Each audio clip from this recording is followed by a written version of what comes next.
Disciple of Christ podcast. I have with me today Karli Lyman, and I want everybody to know there may be dogs jumping into frame at certain times. There may be kids possibly on Karli's end or on my end that make it, but we've already said our prayers. We are going to soldier through this. And I want people to know that you can actually take a look at some of the things that Karli puts up on her YouTube channel, Seek Truth and Become a Heretic. I highly recommend Heresy. It is a fun thing to participate in, especially in a very structured, traditional environment. And I do want to mention there is the rematch happening between Jacob Hansen and myself, May 25th of this year. It is less than a month away. If you want to get tickets, you will go to spiritofjosephwrestling@gmail.com. Message there. You'll be getting instructions. It is an amazing event. I choked him out last time. He is training away.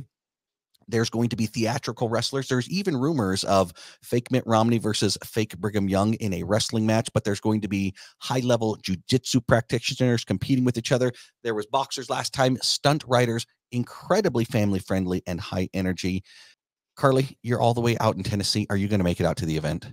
No, I wish I could, though. I don't know if you know this about me, but I was a state champion wrestler in middle school.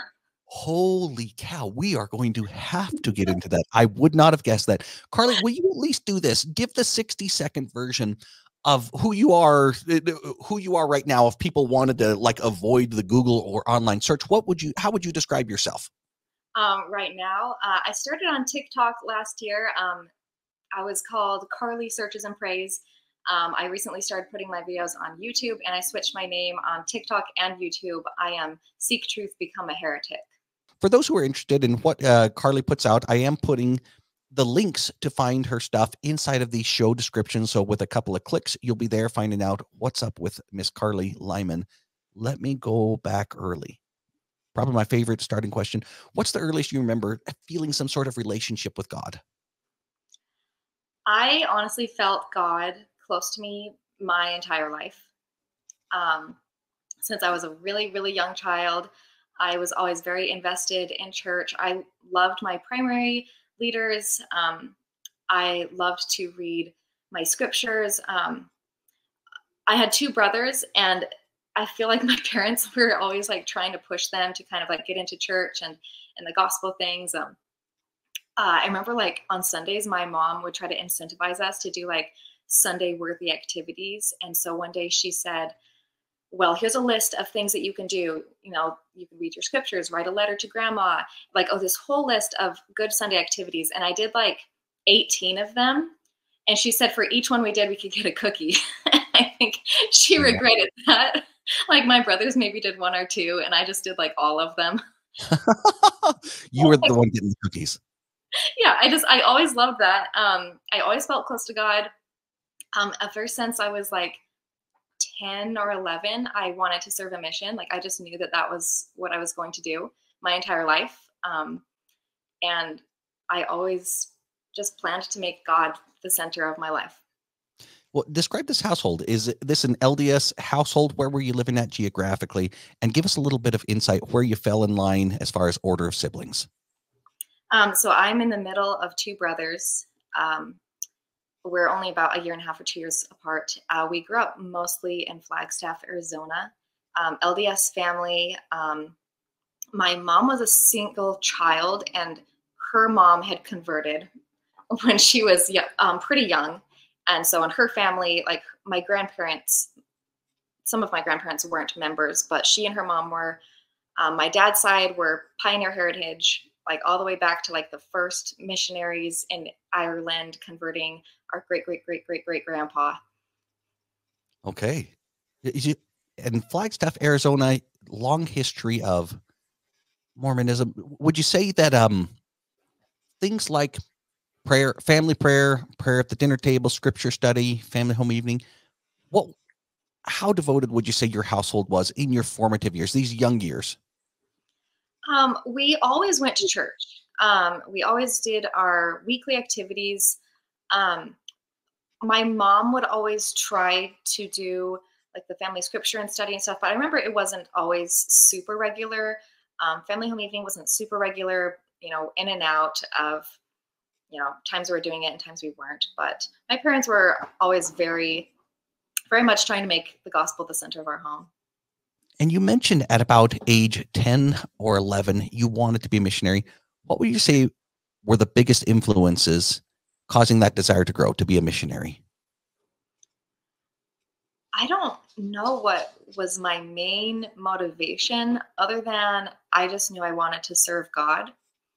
I guess at some point, maybe around that time, we had some missionaries who were in our ward, and Flagstaff, Arizona, there's not like a whole lot of interested people, I guess. And so these missionaries asked us if they could come to our home and kind of do like practice giving the lessons. And so they came pretty often, and I really enjoyed like having them over and the discussions and all that. And I think that just deepened my desire to be a missionary. Yeah. Tell us a little bit about life with the siblings. You guys are close in age. Did it turn into wrestling? Did it turn into what influenced you having siblings so close in age in Flagstaff, Arizona? My brothers, I guess once we were a little bit older, they were really good friends. And I had a best friend right across the street. So we kind of stayed away from each other for the most part.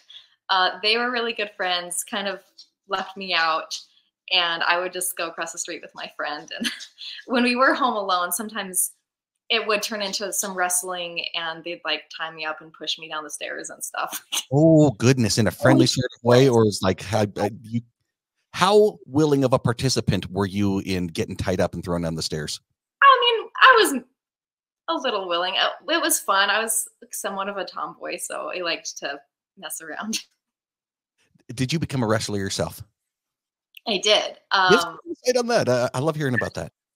So when I was 12 years old, I had a friend, this is like 6th grade, and her dad was the middle school wrestling coach. And I had just quit gymnastics. I'd done it like my whole life. And so I was really strong from gymnastics, and I wanted to keep doing some sports. And so my friend and I would walk over to the middle school, and we joined the middle school's team. And that turned into somewhat of a career. I did it for 4 or 5 years. And my 7th grade year, I actually ended up getting girls state in Arizona. And so this was a girls wrestling team. It wasn't mixed boys and girls. The school team was just boys, and we had a couple of girls. But okay. Arizona had enough girls kind of joining in on the middle school teams where they ended up putting together like one girls competition at the end of the season. Very cool. Yeah, okay, so the cool. State competition was just girls. I remember the mindset. I only saw 2 or 3 times to where on my high school wrestling team, somebody would end up going against a girl, and everybody's like, it's such a terrible feeling. Is like, you don't want to be perceived as a bully because there's just that mental perception, even though there's a lady signing up for competition, but also how horrible it would be to be beaten by a girl. Were you beating boys in your weight class? Yeah, I was, especially in middle school. Yeah, I beat a lot of boys, and a lot of boys cried. Yeah, it's humiliating. Now, as you're thinking about it, was any of it due to them being, I don't know, timid about physically engaging with you in wrestling? I don't know. I don't even know if I was aware enough to think about what they were thinking. I just wanted to beat them.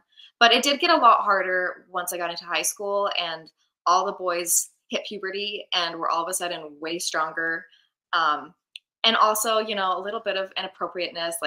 So I stopped after like my sophomore year. That's got to be such a difficult thing to navigate. Like, especially when it's young men that are finally having that hormonal explosion. Jeez, Louis, that would be awkward. I'm glad that there was a ladies only, a girls only wrestling tournament that happened, and you won. Yeah, I got the champion in my weight class. That was 7th grade. I don't remember what weight class that was, but okay. I guess I didn't even know this at the time, but she was like a national champion. Very good. Her dad had been training her for years, and I somehow came in and beat her. Hey, that's awesome. Well, and how does it affect your mindset now, having that wrestling, because gymnastics and then wrestling experience at such a young age?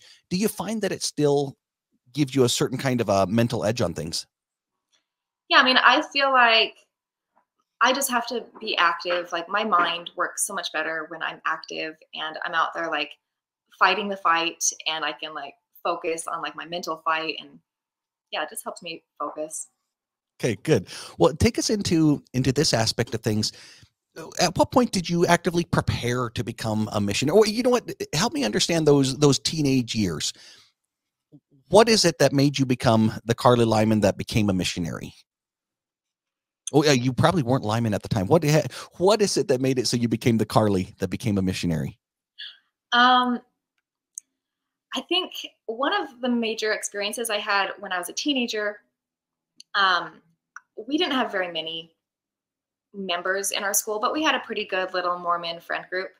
And so I really did have really good friends and leaders. I don't know if my brothers would say the same, but my young women's leaders were very, very good. And um, there was a time when I was 15 years old, I realized I wasn't really like reading my scriptures and stuff as much as I knew I should have. But one night I just had this very vivid dream where I came upon like this shipwreck, and there were people running around like frantic, and a woman came up to me, and something in my mind told me like she's got palsy. And then she handed me this book, like an open book, and it was the Bible, and she said, "Help me, please read this." And the dream ended, and I was like, that was weird and short. So then I turned to my nightstand and I grabbed my Bible, my whole quad, and I just I flip open to a random page, and it's Matthew 9, verse 6. And Jesus says, "So that you know that I have the power to forgive sin," he said to the man with the palsy, "take up your bed and walk." And I was like, it was like such a profound experience for me, that God just gave me these little experiences telling me that he is there and just keep focusing on him. And shortly after that, my Let me ask one thing, parents, sorry, what was and that? don't lose your train of thought, but I do want to ask, did you end up getting understanding why palsy was a part of that dream than in the scripture you were guided to? I'm not sure exactly. There was a time a little later. This was right before or after my mission. I can't remember. I did end up being a short-term care provider for a family who was fostering a girl with palsy. And so I thought that was a little bit significant, but it wasn't huge. Okay. Keep going. And I'm so rude in interrupting. People usually flame me in the comments for No, not you're letting people speak enough. You are gentle about it. These commenters. no, you're so fine. Before Um, I so rudely interrupt you, tell us like how this is affecting you. We're being given dreams and other things to kind of indicate Jesus wanted you to understand certain things, or was at least prepping you. yeah, he drew my attention to him. He wanted me to focus on him. And shortly after that, my parents suddenly and unexpectedly just announced that they were getting divorced. And it was a shock to everyone. My whole family, they kind of just sat us down, this really awkward family meeting. And my mom was like, "So, just going to let everyone know that I'm going to be moving out and I'm getting a townhouse close to your school." And we're like, "What?" My whole life, middle school, I remember just thinking, like, I have so many friends and all of their parents are divorced. And I just feel so lucky. Like, this is something that I really, really held on to. I'm so lucky and so blessed that my parents are together and we're sealed. We're going to be a family forever and eternity. And just a couple years later, it was shattered. And that was a time where my young women's leaders were really influential to me. They really took me in under their wing. There's one in particular who just loved on me so much. And I think that really helped me to keep my roots deep in the church and in the gospel. Were there signs that you look back now that might have indicated that was coming? It sounds the way you describe it there is almost like a bomb that got dropped. Yeah, my parents were always very not secretive, but they would be private. And so I remember just a couple of times hearing them arguing over, the years, but it's not like they were always running around shouting at each other. It really was a surprise. What happened to your faith going through that, to where that anchor of we're a sealed family, the way that I'm singing about from my primary years now through my teenage years? Um, did you find yourself wandering off, getting deeper roots? Yeah, I think I did get deeper roots. I just held to my faith. I guess I don't know if it was my leaders or my parents or who just really reassured me, like, well, even though they're breaking their sealing, you are still sealed, individually through them, like to Christ, like not to worry about the sealing. And I just looked forward to the future. Like, what really matters is my own sealing, like my own family in the future. And I want that to be rooted in the gospel as well. How would you describe the foundation of your faith at this time? Because you already described there where there's dreams and there's other things that are keeping you anchored. Would you say your relationship with the Savior came primarily through prayer or scripture studies? Some people describe service. Where is the, let me ask it this way, how are the roots deepening? I did pray often. I read my scriptures. I loved to mark my scriptures. Since I was really young, when I was really young, I would just, mark every verse. um, uh, but I think some of the most major learning experiences God had to teach me the hard way, and not like really huge things, but really small, impactful ways. Like for my 16th birthday, I got a really expensive mountain bike. My whole family, my dad's all into mountain biking, and it was a multi-thousand-dollar mountain bike, and I was so excited. And I remember a short time after this, I just had this desire to ride my bike into town. We lived kind of far out of town, and I liked to ride my bike all the time. Like, that was my independence, it was my freedom. If I just wanted to ride my bike into town, I was going to go to a specific store. I knew what I was looking for. And I would do that all the time. But I had this like deep gut feeling to not do that. And it was like a punch in my gut. And I was like, but I really want to. And so I kept feeling it. Like, I was feeling sick to my stomach. And I was like, well, I'm going to, but I guess I'll just wear a helmet, I usually didn't. So I'm like, I'm going to go, but I'll wear a helmet since I feel weird about it. And so I thought that was like my justification and all was going to be good. And What so what what was that? what's keeping you from interpreting this uneasy feeling as perhaps a warning from the Spirit? Because your description seems like I just felt uneasy about it, but it didn't necessarily get interpreted as a warning.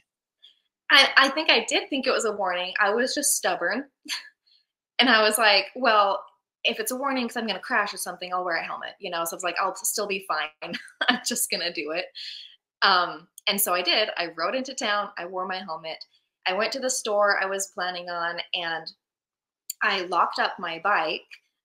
It was just like a thin cable lock with a key. And I was in the store maybe 20 minutes, 25, 30 minutes. And I came outside and my bike was gone. Somebody had just cut the lock. The lock was still sitting there, and my bike was gone. And so I knew, like, I should have listened to that warning. And it was terrible to lose my brand new bike. But it taught me, like, that feeling is a warning from the Spirit, and I had better listen if I ever feel that again. Did you have any opportunities to where you felt a warning and you were able to pray and understand the nature of it or get some more insight before something bad happened? I don't know if I can think of anything off the top of my head. Because I know now for a lot of people that are going through similar waking up process, there's a lot more seeking communication through the Spirit to where we'll recognize a warning or a prompting, perhaps a scripture has an influence. And I know now in my life, and I suspect in yours, if you're recognizing a prompting, it's an invitation to start praying and understand the nature of the spiritual communication. Yeah, very much so in the most recent years, that we'll definitely get into, where I was feeling deep gut feelings, and I would get really prayerful and inquire, like, why am I feeling this way? Hey. So start taking us into, at what point is it set in stone? Bam, I'm on my way to becoming a missionary now. Um, well, there was so much going into that. So my senior year, we moved Oh, to Oregon, What and part of, what part of Oregon? so it was around Corvallis. We were in a really small town called Philomath. But I went to Corvallis High School, and then I very quickly got involved in the OSU Institute. And that Okay. honestly was like the best place. Like, I still love my memories and friends, and especially the institute director. If he were to ever watch this, of course he might be disappointed. But I love Send him a link. Send him a link. right?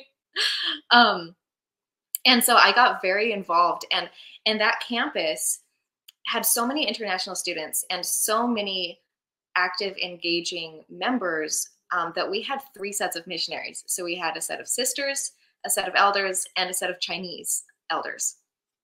And so all the time, like multiple times a week, I would be out with any of the missionaries, mostly the sisters, sometimes the Chinese. I was always bringing their investigators or less active members to church. I got very involved. I was out teaching with them all the time. It was just, I loved being a missionary, and I was 18 years old. And that was right before the age changed.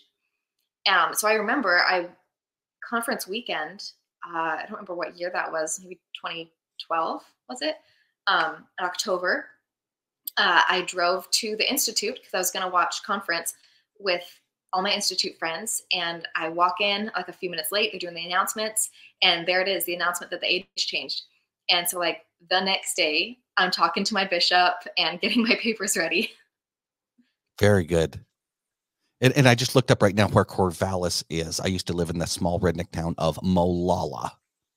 Oh, So we were a couple hours away from is that one of the. further? Okay, I'm just going to share my screen right now. Let's do this. Boom. So Corvallis, it looks like it's about smack dab in the middle of the western half of Oregon. So you were about right there. If people can see my mouse moving, I was right here, just south of Portland, in Oh, this okay. small redneck town. That's where I learned my wrestling, at Molalla. Okay, now it is now set in stone to where Miss Karli is going to be a missionary. Oftentimes people will start fantasizing about which foreign nation they'll be going to. Did it matter to you, a different culture, a different country? I did want that out of country experience. And I think there's like this unspoken like stigma in the church, like that going out of country is like more special, like You you're were more you were clearly accepted. more valiant in the pre-existence. Yeah, like you're gonna be better and they trust you more. So you're gonna go out and learn the language. So I was hoping for that. And I did get that. I was called to Curitiba, Brazil, and I didn't get to leave. I had to wait quite a few months. I left, I think, June 2013. I'm typing in Brazil right now. Now, just like, I feel like let's give some visuals. So I usually don't do this much on the visuals during the storytelling, but now I'm all interested in it. Yep, Curitiba is the state's Paraná. It's way down in the south. It's Way south of down. São. So tell me if I'm zooming in at the right place. Yeah, you're getting there. I see Sao Paulo. Where is it in relationship to Sao Paulo? A little farther south. It's close to the border of Argentina. There we go. I see Not quite state on the of border of Europe. Paraná, Paraná, state of Uh-huh. Santa Catarina, state of Yeah, I Rio think Grande. it's really close to where your mouse is, right to the right. Curitiba, it's close to the water. Sorry, On you say it it's the spelled ocean side. Curitiba. Oh, there we go. No, Yeah. is this it? Yeah, right there by the water. Oh my. Is this it? I think so. Yeah.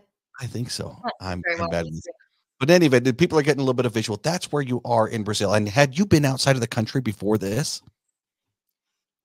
Yeah, I've been to Mexico, driven through Canada. I was actually born in Germany. Oh my goodness. It's so international, multi-continental. Okay. What did you dream that the mission would be like? The missionary experience. You're now going to South America. What was running through your head? I'm sure people had stories about these amazing spiritual experiences. What were you expecting? And and let me make it multi-part so it's just too difficult for you to answer. What's influencing it? Is it more experiences that you're hearing about? Or is it scriptural stories saying that's going to be me? Well, from my own personal experience, like I loved working with the missionaries at the institute. I That's what I expected. They really were very led by the Spirit. They prayed a lot, and I was even there sometimes when they were preparing like what they were going to teach specific investigators and praying for specific people, and they were they were so prayerful and really cared about these people, and they saw a lot of success too. Like so many people in our institute were so involved and loving and just welcoming of these less active members or the new members. That's what I expected. I just thought that we were going to love on people and just be so guided by the Spirit and trusted to do so, and just have an amazing experience, like changing people's lives. Okay. Did it feel like there's a connection with the heavens that's being established when you're seeing the prayerful nature of the missionaries you were working with? Yeah, I saw it and I felt it, and everyone saw it there. There was such a beautiful spirit in what the missionaries were doing with their investigators, and in just what they were doing with the members.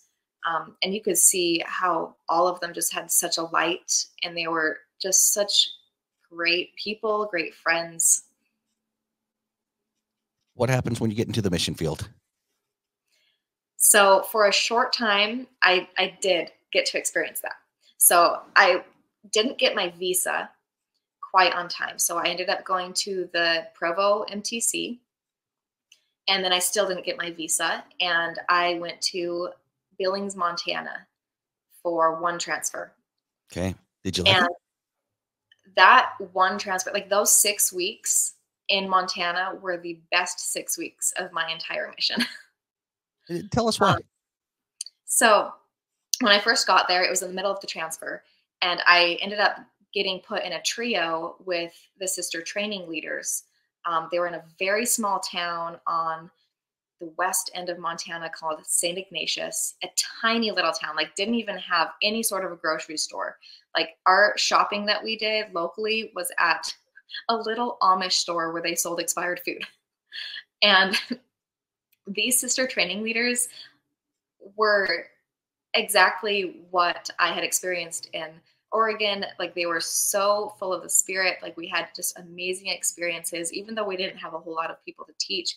We just did lots of service projects, and um, they did have a couple investigators that they were really working with, and it was just so beautiful. But for me, being in a trio, I don't know what it is. Like I'm a chameleon, and I won't talk unless spoken to, like in a setting like that. And so I think they were worried, like, well, she's here, like we're training her, but she doesn't really talk a lot. She's not really like out there doing anything, but like they saw how much potential I had. I think they were expressing that to the mission president. Like she seems really like she's really into this, but she just doesn't really talk to people. Cause I'm like, there's two other ladies that these people already know. And like, I feel like I'm just here. Um, and so after 2 weeks in St. Ignatius, the transfer ended. And so transfers were happening. And I got sent to whitewash an area. We had a small portion of Wyoming. Most people are going to be familiar with that term, whitewashing area, but describe what that means when an area gets whitewashed. Okay, so it's in this small town. I'm trying to remember what it was called. Riverton, maybe, in Wyoming. And it's the two elders that were over this area. They were both at the very end of their missions. They both went home. And so my mission president put me there and a brand new missionary for me to train. So 2 missionaries left. You were a greenie training? Yes. So at 2 weeks on my mission, I whitewashed the area to replace the missionaries, and I was training. And I wasn't even that scared. Like, that's exactly what I needed. And that's like the love that I felt from my mission president, like in passing while it's a long drive Yeah. across Montana to the areas. And so we got to talk to the mission president and for a minute during this. And he just expressed to me like how much he trusted me. And he really felt like I was going to do great. And just, he trusted me to follow the Spirit and to turn this area around. Okay. Because I know that's what I understand from the term whitewashing. It means that whatever missionaries were there before are pretty much a source of embarrassment for the missionary work happening there. And they want to wipe the slate clean and get some good work happening. That's what you walked into. Yes. And there's like a slight variation. They call it pink washing because they've kicked out elders and put in sisters. I'm gonna prove that, because right now I see in my Facebook feed a whole bunch of different sister missionaries and advertisements for come see a baptism in person. And that for some reason, some sort of algorithm has gotten triggered and it's targeting me from multiple parts of the United States. Those Facebook advertisements are coming my direction. Okay. Pink washing. That is my first time hearing that term. Okay. I don't know how many missions say that, but that's what we said. And pink washing that area, it really was amazing. It was beautiful. We got there, and I was such an obedient missionary. Like this is just what I plan to do. I wanted to be obedient. You know, they give you all these speeches in the MTC about being exactly obedient. And so when we got there, the missionaries were living in this home with this elderly woman.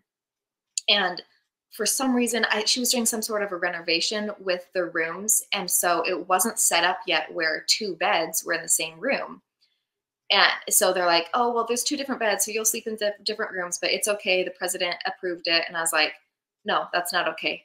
And so for the first couple of weeks there, like I would let my trainee sleep in the bed and I just slept on the floor. So I was like, the rule book says we're going to sleep in the same room, so we're going to sleep in the same room.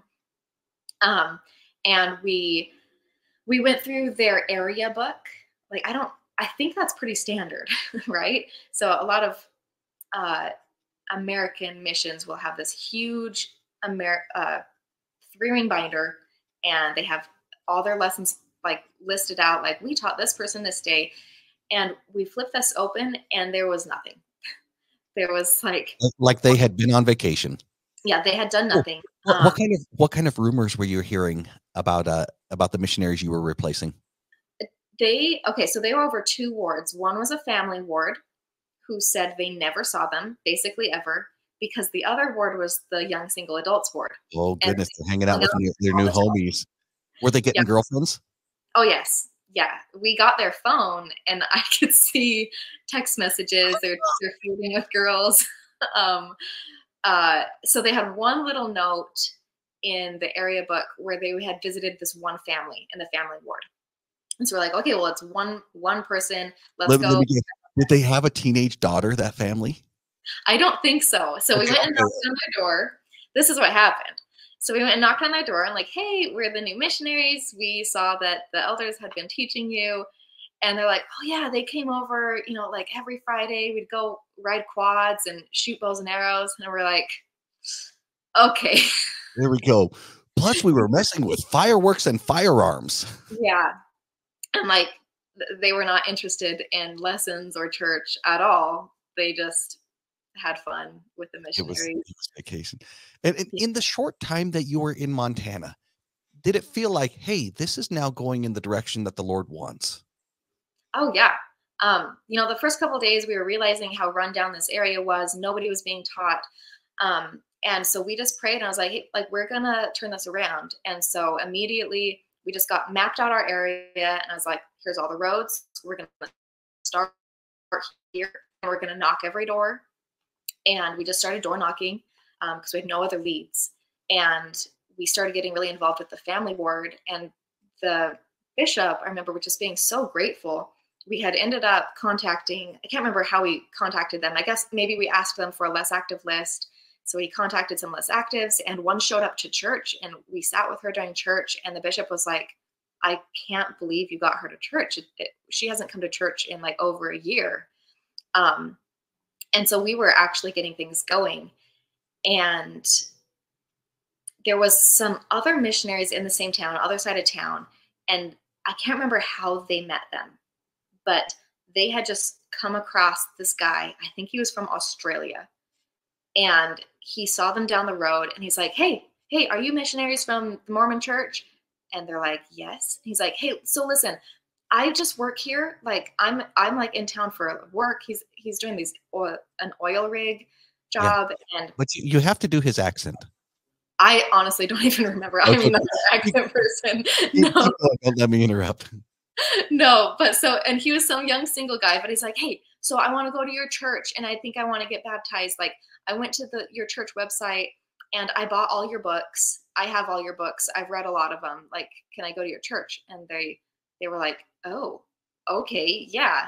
But since he was a young single guy, they turned him over to us, and we started teaching him the lessons. And, we had to have a member come sit with us because he was just a single man. And, I remember like, that's my first time actually teaching an investigator, like the first lesson. And I was like, so nervous to do what I was like trained to do in the MTC, which is like the baptismal invitation at the end of lesson 1. But I remember saying like, if you come to pray and get an answer for yourself that these things are true, will you be baptized? And he said yes. And it was just an amazing experience. And we taught him until I left, which was sadly just a couple weeks later. Huh. And what were you noticing about his spirit? Were you feeling that he was connecting with the lessons being taught? Yeah, he really was.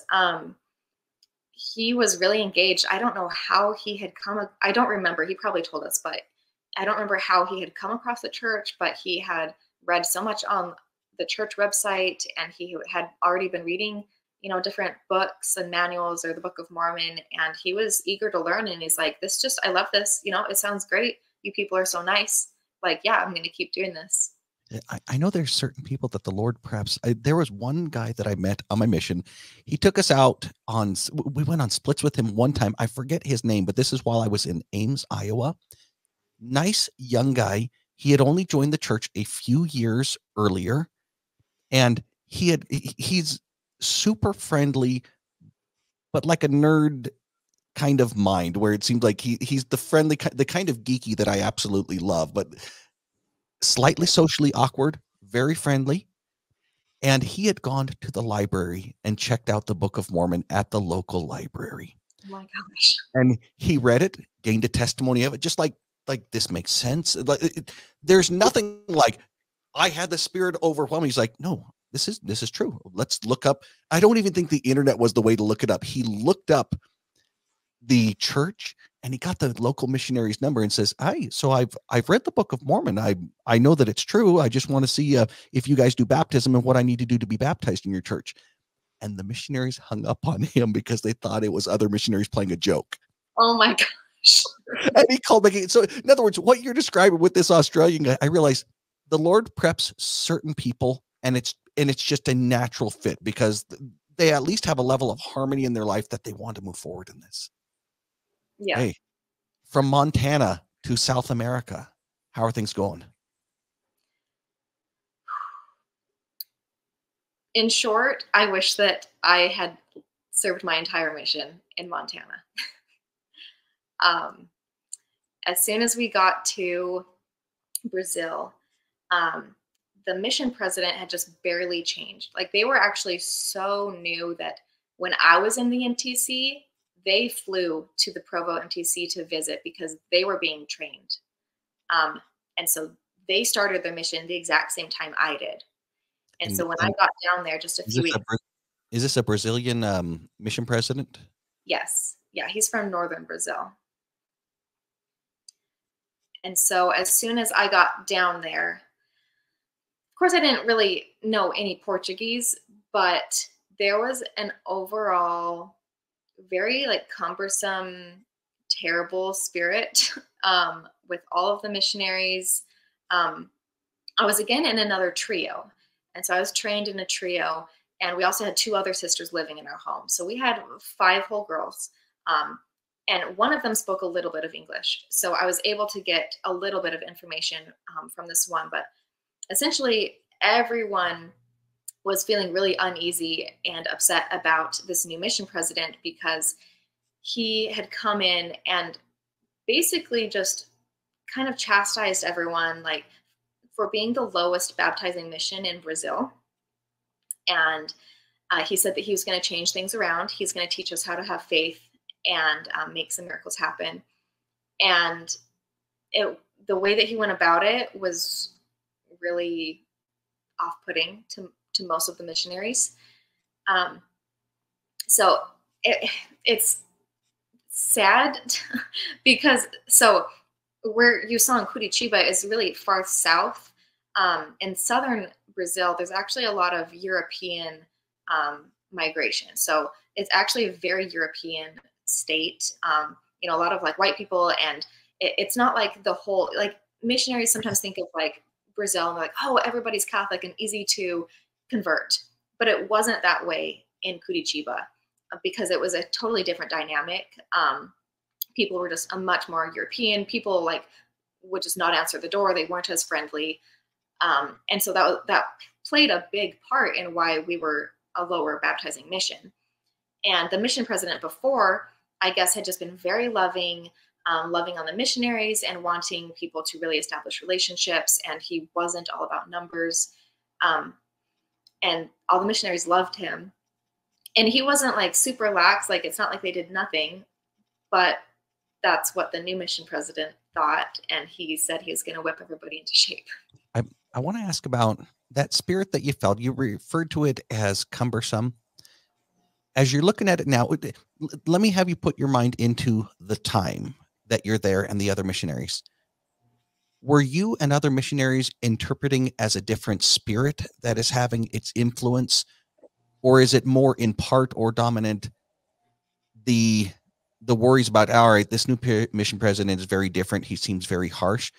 How much of it were you and other missionaries interpreting it as this is something spiritual happening? It's hard to say because it was hard for me to understand really anything. But at least from what I could feel, people were they were upset with the way that he talked to us. I guess the last mission president that they experienced, and also the one I experienced in Montana, they loved us and they told us how much they trusted us to do the work. Whereas this new mission president kind of put us down and said, you aren't having enough baptisms. You're the lowest baptizing mission because you lack faith and you're not working hard enough. And so he started out just putting everyone down, which should have, I think for a lot of people was a red flag. But at the same time, like, we're told that, the mission president was called for a reason. We were put in this mission under this mission president for a reason. It's called of God. And so most missionaries ended up warming up to him, thinking like, okay, well, this is who God gave me as a mission president, and I need to be obedient to him, and I need to trust him. But the way that he kind of put his foot in the door was, so he immediately changed things to very much change our schedules. So especially for international missionaries, you get the 1 hour of personal study, the 1 hour of companion study, then you're supposed to have an hour of language study. And then for new missionaries, like the first 6 or 12 weeks, an additional hour of like training study. I think this was right when like the 12-week program had come out. And my mission president just said, all of that is a waste of time. You get 1 hour of personal, 1 hour of companion, and that's it. Help me understand. You don't get language study and you don't get extra training. It glitched a little bit. We'll just have to deal with it. But let me ask, describe him, what he was like age-wise, and just from your description, I'm anticipating he's got a business background, probably like a hard-nosed business background. Is that how you would describe him? Help us understand what he was like. You're describing his approach really well. To what do you attribute it in the background that he comes from? I know that he was very well off. I don't know what type of business he ran, but I think he ran businesses um, up in northern Brazil. There, I know that the house that they rented in Curitiba, which was it was a higher market. It was a very nice condo. He had three older kids. Like he was a bit older. He's probably in his 50s. His kids were two of them were teenagers. His youngest was maybe 9 or 10. Do you know if he was raised in the church? I don't know that. Um, but Did, he was. well, let me ask this. Do you remember how would he bear witness of Jesus Christ? Was that part of his leadership, his witness of the Savior in leading you missionaries? I would say his approach was. I don't know if he was in the military, but I would say it was kind of militant, and so I don't remember him actually just bearing testimony and witness of Jesus Christ, other than to just say like, "You're missionaries of Jesus Christ, and you better do it right." Like don't let them down. You know, there wasn't too much like when you think of bearing witness and bearing testimony of Jesus, like usually there's so much love involved and so much like gratitude towards Jesus and love for him and love for others. And that part we didn't feel very much. It was kind of just like this is what you have to do. Did any part of his leadership seem to train you up in a spiritual way? So that's the first thing that he got to. So first he made our schedule extremely strict, while at the same time, for the first transfer, he required that for our personal study, we read Ether 12 every single day. Ah, And so, and just give us a quick reminder. Ether 12. so Ether 12 is this whole chapter. It's basically like this whole overview of like God made a miracle here, he created a miracle here, a miracle here, and just laying out like this whole overview of like all these times God has made huge miracles, and it all relies on your faith. And he was trying to train us to have that faith like Ether. um and so it started out like he was trying to just strengthen our faith, but in a very militant way.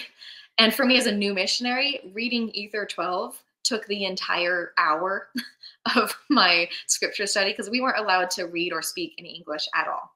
So it had to be in Portuguese. And let me ask you and the other missionaries, what percentage were native Portuguese speakers compared to other languages? Was it those who didn't speak Portuguese natively? Were they primarily Americans or elsewhere? Um, I'd say it was at least half native Portuguese. There was a good number from the United States, and then several from, bordering like Spanish-speaking countries. Um, in the home I was living in, my two companions were both Brazilian, and the two other sisters, one was Brazilian and one was from Argentina. And that was generally the mix of things. Okay. Were you starting to see miracles as you're diving into the missionary work? And it sounds like you're a new missionary in Brazil at the time that he's a new mission president. What direction were you experiencing in your personal mission? And as you're observing how the direction of the mission is going, what's happening? Yeah. So, of course, everyone's there to be a missionary. And so, even though everyone had sort of a bad feeling about this mission president and the feeling he gave us, we all decided to be faithful and to just Trust try your to labor. do what he was saying. And so we all read Ether every day. And it did, of course, reading Ether 12 every day, like that did increase our faith. And we did start like looking positively, like expecting miracles, like God will do this for us. And that area that I was in, I was there for 6 months, and we did see miracles. Pretty soon, I think I was trained for, 2 months, and then I became the senior companion. And I don't think I was training again, but there I had another companion who actually I was training. I was training. So after being trained um, in my trio, I stayed in that area, and I was training again. And I continued in that. I was like, okay, like we're gonna keep like looking for miracles. Like God will make miracles. And we did find some families that were miraculously prepared. And so we're like, yeah, like maybe he is inspired, like this is going well. We ended up finding two families. One of them had two kids, and we helped them get married so that they could get baptized. And another family, um, we we knocked into them, and it was a perfect miracle. Like we were out knocking doors, and I had just like, you don't knock doors in Brazil. You actually, everybody has big gates. And so you clap at their gate, right? So we're out clapping gates. And I had just like been at this one house, and nobody answered. It's so hot this day. And I went on to the next one, and this woman was walking down the street, and she's like, oh, nobody's home there. And I was like, oh, okay. And I was like, well, by the way, like, so I pitched her, like, we are missionaries, and we're just out here sharing messages of Jesus Christ. Can we talk to you for a minute? And she was the next door neighbor that I was just at. And she's like, sure. Like, she hesitated for a minute, but she's like, yeah, like, I have like 10 minutes that we can talk, but I have to go somewhere, but I can give you 10 minutes. And so she let us in. We gave her like the quickest first lesson ever. And she was like, I think this is exactly like what I've been praying for. Can you come back, when my husband is home? And we're like, yes, definitely. And so at this time, so one of the changes that my mission president had made was he expected everyone to be baptized within 2 weeks. So you meet someone, you teach them the lessons as quickly as possible, you take them to church, and by the next Sunday, they are getting baptized. So their second week at church, they are getting baptized after church. And so we're trying to going through these motions with this family, and I think it worked out perfectly for them, where they were actually out of town the next week, so we couldn't push them to be baptized because they literally weren't there. I think that might have scared them away. But we ended up teaching them, and their entire family, the parents and three kids, were all baptized the next week. So within 3 weeks, this whole family, they had been so prepared. She's like, yeah, like we've been praying for something more. Like we felt like there was something more, and here it is. Like, thank you for like running into us. And so we're like, yeah, like miracles are happening. Like maybe this mission president is inspired. Like he had a weird feeling. Like, I don't know, like why we were so put off by him, but look, like things are happening. Like maybe he is right. Well, and the miracles that you're describing, it sounds like it's primarily finding people that are prepared to receive the message. Yeah, the whole thing was go look for golden investigators. It pretty soon after that, I think like there was a few months where everyone in their areas were knocking on the doors as quickly as possible. And everybody got through their areas, once or twice, until everybody who had been golden investigators were found already. They were baptized already, you know? And so then they started getting a little bit more strict. They're like, well, like if you find somebody and they are a smoker, just forget about it. Like, don't waste your time trying to help them not smoke anymore. Like, go find someone else. And where the when are the kind of the leadership direction happening? Is it district meetings, zone conferences? Where's this direction happening at? Phone calls? Yeah. So of course the mission president, he would train the zone leaders and the district leaders. And then when we would have our district meetings, like they would pass on the information, like this is the way president said to do it. And every week when we would give our numbers, for the week, they of course would be holding us to that standard, which I quickly realized was not always in line with what the spirit felt right. Like the Spirit would be telling me to do something and I did it. And then I would tell my zone leaders and they'd be like, no, you shouldn't do that. We got policies. So as you guys are seeking to be guided by the Spirit, was there any conflict with getting guided by the Spirit and what's happening in the mission field?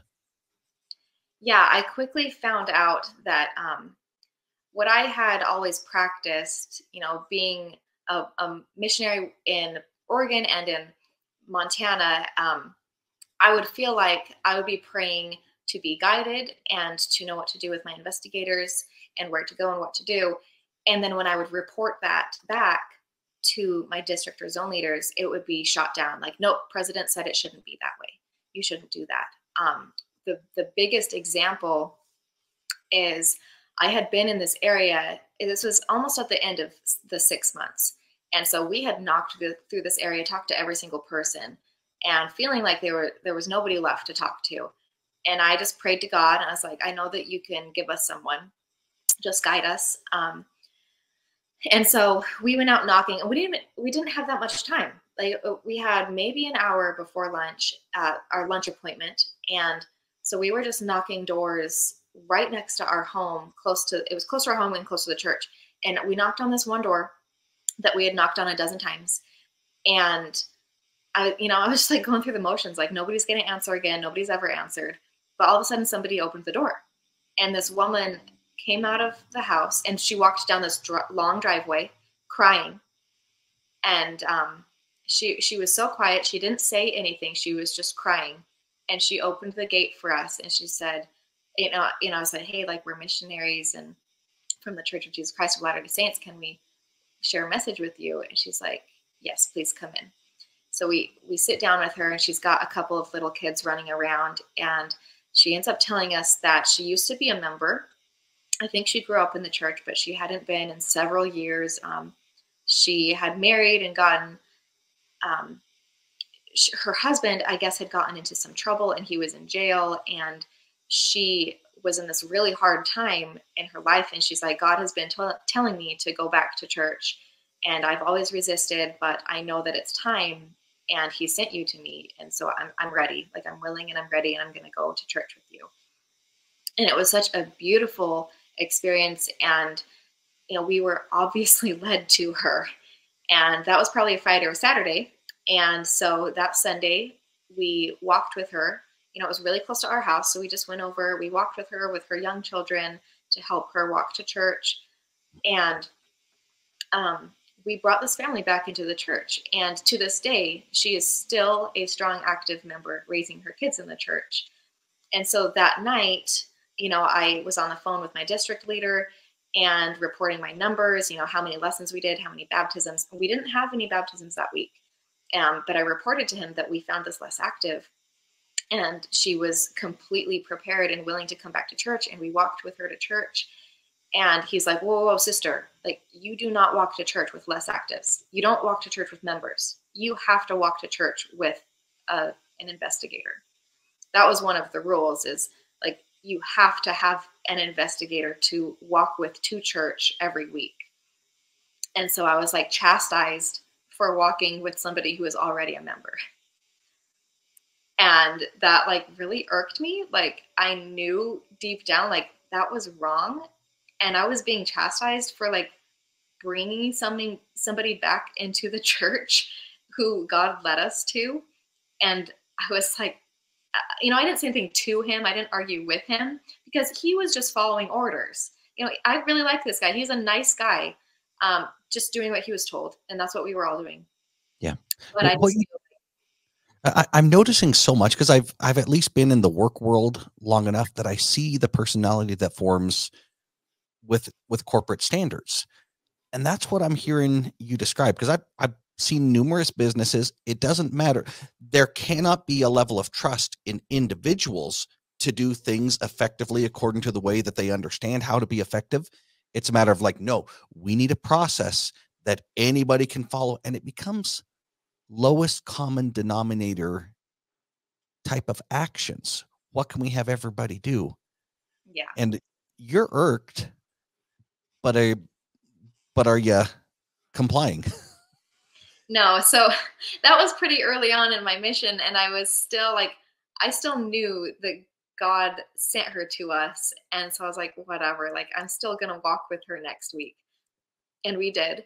But I think right after that, transfers happened, and so I left the area right after that. But I was like, no, I'm gonna walk with her to church next And week. this is about 2013-ish? Yeah, that was 2013. Because I know that it changes, because I was the very early 2000s is when I was a missionary. My mindset was my mission president pretty much has the bat phone straight to God when he needs it. And so I felt just such immense confidence in any leadership from a mission presidents, because I had a few of them. And but I didn't have any kind of the struggles with them giving directions that I felt like this isn't what the Spirit's telling me. I didn't have that struggle, but I really did put leadership on a pedestal to where my devotion for God, I would manifest it through following the leader, following the leader. How are you feeling? How are others feeling about, were others having similar type of frustrations in these are the rules, these are the standards? Yeah, I think a lot did. And it took a few months where I think the first few months, maybe those first 6 months, the mission president, he came in with this weird red flags that we didn't feel good about. But then he inspired us with Ether 12. We did increase our faith. We did see miracles. And so people started to trust him. And then right after that, it felt like he's like, awesome, I have their trust. And he took a downhill turn, and he got worse and worse. And it felt like every month he was adding on new rules and new restrictions and new ways to just control how we did our work, instead of just teaching and trusting us to follow the Spirit. And so it very much quickly turned into just a high control, high pressure, depressing environment where he took away our music. Like we were not allowed to listen to any music at all, except for during the hours of P Day. So like after studies, like 10 a.m. to like 8 p.m., we could listen to Mormon Tabernacle Choir, and that was it. We had no music. Like we couldn't listen to music in the morning or in the evening or ever, not even like EFY music or even Mormon Tabernacle Choir, at night. We had nothing, which I think for most people, most missionaries, like it just depressed us. We're out there working all day. We come home and we have nothing to even like relax to. Music can be so inspiring and help uplift us, and we didn't have access to that. And everyone's in this high control environment where even if we wanted to listen to something good and we're like, well, I feel good about it, like I don't feel like God's telling me I shouldn't listen to an EFY album while I'm getting ready for bed. If I say that I feel fine, yeah, but if I say I'm going to do that, the other missionaries are like, oh, you're disobedient, and then they're going to like tell the mission leader and all this stuff. And it was very much like everyone's watching you. Everyone has to be obedient. And it's like every month that he was adding a new rule. Very quickly, he had this a whole mission conference. It was the entire missionary, all the mission was there. And he ended up playing a small clip from, I think it's called The Passion of the Christ, which in America, that's rated R. But in Brazil, it's different. And so I've still never seen the movie, but I understand it is the depiction of the most brutal and graphic torturing of one's body. Yes. So I've never seen the whole movie either, but I guess after a few months when he knew that we had gained trust in him, but he felt like we were slacking again, like our mission, we weren't baptizing as much as he thought we should. Don't lose your train of thought, like going into showing the clip from Passion of the Christ. But let me understand this. It sounds like first part of his leadership, a lot of golden investigators are being baptized, and you've worked through your areas to find them. You're even being restricted when the Spirit is guiding you to people coming back to church. Were numbers dropping? Is that the reason for him tightening the screws, so to speak? I think so. I think numbers weren't as high as he wanted them. He really did have a goal to take us from the lowest baptizing mission in Brazil to the highest baptizing, which I think it was like 33 missions at that time. So he wanted to take us from 0 to number 33 or 1. I don't know, the other way around. Let me, He wanted us to be number 1. does it feel like, let me put you in your mindset at the time before I ask you how you interpret it now. Did it feel like at the time we're bringing people to obtain salvation through the Savior Jesus Christ? Was that the focus, or is it like getting them to join the church? How did you interpret it at the time, and how do you interpret it now? Well, at the time, he taught something very different than what we learned in the MTC and what I saw all the other missionaries and my other mission experiences taught. So I think this might have even been at the same mission conference where he played a portion of the Passion of the Christ, but he told us, like, he's telling us that our numbers have to be higher. We have to focus on baptizing. I think people maybe weren't baptizing within 2 weeks, which is what he wanted. And so were telling us that we lacked faith. We weren't good servants. We weren't good missionaries. And so he's like, listen, all these people, they're going to either get baptized now or in the spirit world. So just baptize them now, do it quick. And it just, it doesn't matter. Once they're baptized, it's the ward's problem. The ward should be doing the And he would use those words. In other words, he would use recently baptized people as the ward's problem. Those are the words. Yeah. And I know missionaries are supposed to do all the lessons, and then the person's baptized, and then you do all the lessons again as new member lessons. And he's like, don't do it again. Like, once they're baptized, maybe visit them once or twice, but the ward missionaries should be doing the new member lessons. It's their job now. If they want to retain them, that's their job. And he even said to apply pressure. Like, we have to pressure these investigators to be baptized because they're coal underground. These people are coal. And you know how coal turns into a diamond? You apply pressure. So you have to pressure these people to just be baptized and then pass them off to the ward. I think it was the same conference. So he played the portion of the Passion of the Christ, just like the first 5 or 10 minutes, where it actually shows the brutal beating and crucifixion of Jesus. And he turns it off and he goes, that's what Jesus did for you. What are you doing for him? Are you slacking? Like, are you being a lazy missionary? And then he started in on the schedule about how we're not living up to being a good missionary if we are leaving the house 1 minute late. He's like, the handbook says that proselytizing should start at 10 a.m. If you leave the house at 10:01, you are not worthy to have the Spirit with you. And so from that point, like, I don't know if every missionary was this affected, but like, I definitely was, where I'm like, I have to be obedient. Like, of course I want to be like, do as much as I can for Jesus as best as that I can. And so, I mean, it never happened. Like, we're living in a house with 4 or 5 girls with 1 bathroom. Of course, we're going to leave the house a few minutes late. But every time we would leave the house at 10:01 or 10:05, I would feel so sick and depressed. And it's like, I didn't feel worthy, because he told me I wasn't. And I'd be praying, walking down the street, just for like the first hour of leaving the house. I'm not praying to be inspired to like where to go to meet people. I'm praying to ask for repentance. Like, I'm repenting, asking for forgiveness for leaving the house 5 minutes late. Because it seems from your description there, it sounds like you know how to keep a meditative prayer in your heart as you're going about your days. And I feel like that's so essential. Were you convinced that he was right about what Jesus expects of you regarding the schedule? Or why did it have so much effect on you? And did you notice it having the same effect on the other missionaries you worked with? A lot of them, I did see that. I think most missionaries were affected that way.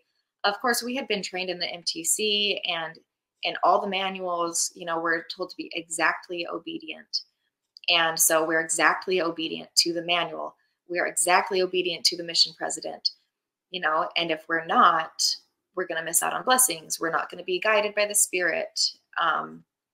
We're just not good enough. And so did things, I know, did they pick up? In other words, where did the direction go from there? At this point that you're describing, to where it's show the brutality inflicted upon Jesus in cinematic form, saying, this is what Jesus did for you. Are you being exactly obedient? At what point of your mission? Is this a year out, 6 months out? When did that happen? This is probably around 8 or 10 months. Okay. It was after that point, I think everyone in the mission kind of became more depressed, and everyone was just overthinking things, but at the same time, really being pressured to baptize lots of people that absolutely should not have been baptized. I could give why not stories. Well, because you already mentioned to where, hi, person I've never met before, you're going to be making the baptismal commitment within 14 days of right now. Yeah. And you got me thinking, you got my wheels turning, but I'm going to avoid my squirrels getting turned loose. Were you getting warnings from the Spirit about this method of baptizing as a rule, baptize within 14 days of first contact? At first, like, I think everyone felt uncomfortable with it. Like, it's too fast. Like, people aren't interested in that. It just scares them away. People could actually be interested in the church, and it scares them away. And he's like, well, then they weren't ready. Then it's their fault. It's not the process's fault. Did you ever once witness him make acknowledgement that a policy he was pushing was not the right thing? No, never. No. He definitely thought that he was in the right. I learned this later on in my mission, after I had fallen into the trap of being obedient to that protocol. There were several people that I had baptized that I regret. This one guy we taught him, he was living in like some shanty. I don't know what they're called, like a hostel. And we saw him sometimes he disappeared, and we're so naive, right? Like, I'd never seen anybody on drugs in my life. But now looking back, I'm like, he was definitely on drugs, but we brought him to church. We baptized him. A week later, the church was burglarized. All the computers were stolen, and we never saw him again. Okay. And it's probably him. Yes, definitely. And another girl in another area, we didn't have anyone that we were teaching, but the zone leaders and district leaders were always asking, like, is there anybody in your area who's even been to church one time? Like, find them. He would even say, if they'd been to church once or twice 5 years ago, it still counts. They can be baptized tomorrow. And so there was one time where we were talking to our zone leaders in our meeting, and they're like, well, you need to find somebody to baptize this week. And walking down the street one day, there was this single mom who was also on drugs, and she had like 13 kids who all just ran in the street all day. Like, the community had built her a tiny little 2x4 house, and her kids would sometimes come to church with the missionaries just for fun. And so we were walking down the street, I think one Saturday, or it might have been Sunday. It was Sunday morning. And this little girl who we knew had been to church before, she's like, today is my birthday, and can I come to church with you? We're like, for sure. Yeah, like, come along. How old are you turning? 8. Oh, awesome. Do you want to get baptized? And so we're like, hey, we found somebody to baptize. Like, she's been to church before. She's 8 years old. And the zone leaders were like, perfect, let's do it. There's already other baptisms happening at that stake center. We'll just throw her in. And they rushed through the whole baptismal interview and all these things. All the paperwork was very rushed. Come to find out later, when the office elders were putting in her paperwork, they're like, her date of birth say that she's 6 years old. and nobody caught it. Like Nobody her caught me mom, baptized a 6-year-old. yeah, And like her because mom was you not aware. know you know that little kids in general, they love to be pleasers. And if it's a matter of like, oh, especially if they have a background of singing church songs of any nature, I want to do what's going to be right with God and right with my family. Yeah. It- Well, I want to well, think if the little girl wasn't even seeking attention, her mom was just so on drugs, she thought she was 8 years old. oh my goodness. Well, Yeah. in general, what would you say are the most common ages of people getting baptized? Are we talking more commonly the 12 and under, more commonly people 20s, 30s, 40s? How would you describe those that are accepting an invitation to be baptized as confirmed members of an organization within 14 days of first meeting missionaries? I think it was definitely a lot of younger people. Probably a lot of teenagers. We had a few that were in their 20s, that were, seeking a little bit, more for their lives. They're just single. It was a lot harder, of course, to find whole families that were willing to jump in and be baptized into a church in 2 weeks. So a lot of kids, a lot of teens, and they, of course, had no support system. And, And and sorry, go ahead. let me ask, did it seem like most of them have a basic background in Christianity? Is that why they felt like, okay, I'm already familiar with baptism and now you're inviting me? This seems appropriate. Is it I mainly think, Christian background? yeah, most people still are Catholic. There's a lot of, oh, I can't even remember the name of the other church, the big crazy one where there's yelling and the gift of tongues. Pentecostal.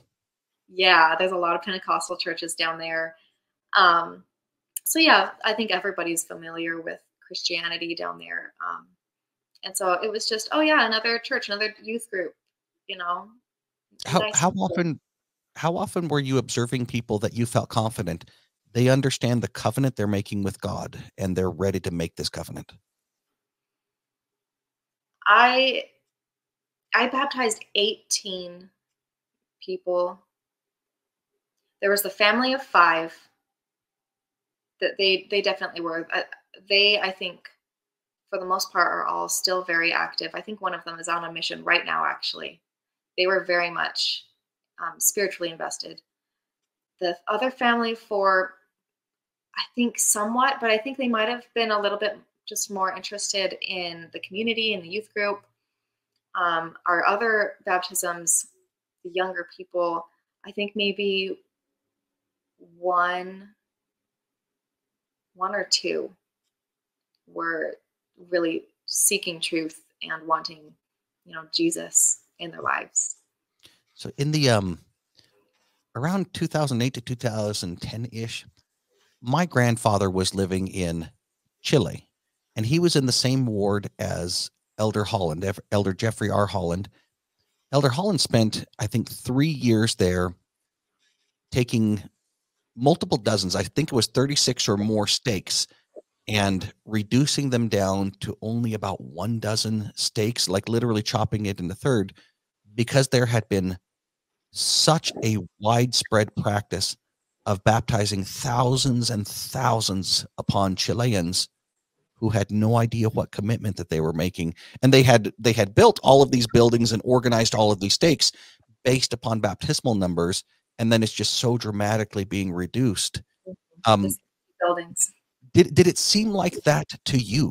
Did it just baptizing people who were not seeking to be member?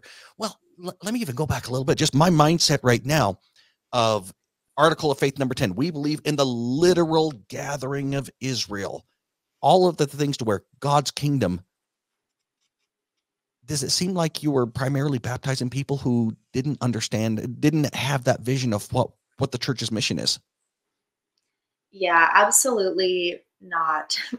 We were very much just focused on numbers, which, of course, like for most of us missionaries, it caused a big divide with like what we felt was right and what we were being told to do by our mission president.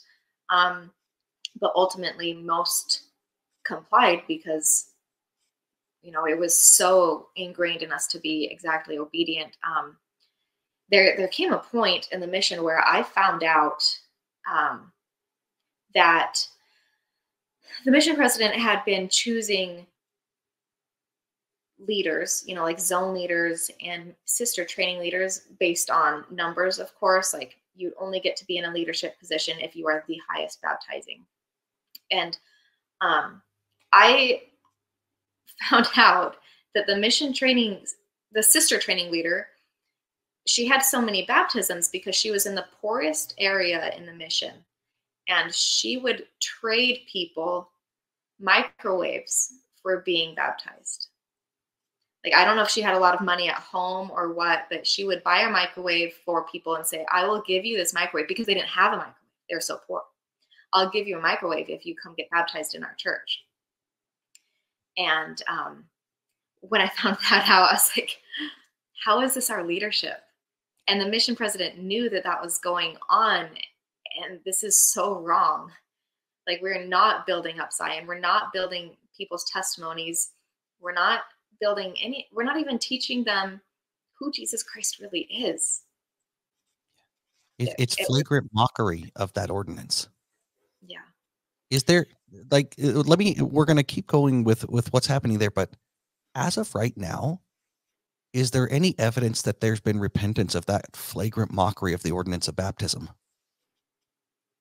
In those people, or in just in it, because I'm thinking about the mockery of baptism is not those who are choosing to get baptized, because they're accepting an invitation, and I highly suspect that they were feeling desires to follow Jesus, at least at the level that they were able to understand. But those that are pushing baptism upon the poor and the needy, especially with a offering of physical reward in the right here and now, do you notice that, I don't know, the church collectively leading that kind of policy? Has there been any repentance of making a mockery of the ordinance of baptism? I don't know. On a personal level, for the missionaries, I know that most missionaries from our mission feel very remorseful for playing any part of this system of baptism that was, programmed in us. I think most of us missionaries, we don't even talk. Like, almost nobody from our mission talks anymore. I think everybody's embarrassed by it. I know when I came home, I spent like a year praying for forgiveness for playing a part in this, and for being obedient to, bad leadership, and yeah, for making a mockery. I that is not what I wanted to do as a missionary at all. I know oftentimes when we sincerely seek repentance, like realizing, even though I know those listening, myself included, it's understandable to where we want to do what the Lord wants us. Didn't the Lord put these leaders in place? And I know that the Savior takes into account where our heart is, where we've made bad mistakes, and there's spreading out of the responsibility for it. Did you end up getting instructions from the Spirit helping you understand how things should have been differently, at least on a personal level, as you're seeking repentance for this? Yeah, so there was, I always felt that there was something wrong with it, but that I would be blessed for being obedient to my mission president. And I would just pray for the people who really were really willing and ready. And luckily I did find quite a few of those, because I really didn't want to just pressure like he told us to. Then there came a point where there was a mission conference, and Elder Rinland actually came to our mission. He was a 70 at the time. And this was maybe over a year into my mission, so it was nearing the end. And Elder Rinland came to our mission, and we had increased in our ranking in Brazil. Like, we really were doing our job and increasing baptism so much that it was noticeable to church headquarters. The numbers on the spreadsheets are showing success. Yes. So Elder Rinland came to our mission, and he put the hammer down. and he said, you need to stop baptizing people. He chastised. Was this in front of the same mission president? Yes, he was sitting right behind him. Oh my goodness. Describe for me, if you will, describe the message as clear as you understand it. What reaction were you noticing from the mission president? I've got other questions later. I'll ask about how the missionaries seem to receive it. Tell me how this is. What are you noticing the real-time reaction? So when I'm hearing this and he's saying you have to stop baptizing people, he set the standard where he's like, your mission president told you to baptize them within 2 weeks. I'm saying at least 3.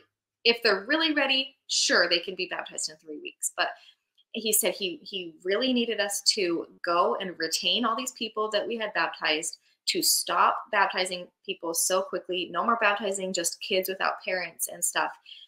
And all the while, my mission president and the APs were sitting right behind him, just fuming. Like, would you see like what seemed like gritting of teeth? In other words, what was this evidence of red faces, clenched fists? They were so angry. Because I know, like I mentioned, my grandpa, I know that it was happening throughout South America and it happened other places. Like if people just start looking up the mission stories, if they do a Google search for baseball baptisms, soccer baptisms, like entire teams, I know Rendland has to at least be familiar because they're sending apostles to deal with this large scale damage to the church of baptizing. Probably, I wonder if it reached the millions in the number of people baptized who were in no way understanding what commitment that they were making. Rendland at least has to deal with the fallout of it. And so he's changing standards there. So, okay, red-faced, gritting of the teeth. And describe the rest of that conference. Did your mission president or the assistants give trainings at that same conference where Rendland spoke? I think that they had probably spoken before he did. And I don't know if more was planned, but I think that conference got let out early. Yeah, they were just really angry. And I remember everybody had long bus rides home, and there was a sense of relief in the missionaries. Like, all right, like, like we were feeling like something was off, and it was confirmed, the 70 has come and corrected these processes that weren't right. We were hurting people. We need to go retain these people that had been baptized, and we felt good about that. But at the same time, our leader was so angry, then we still had to be obedient to him.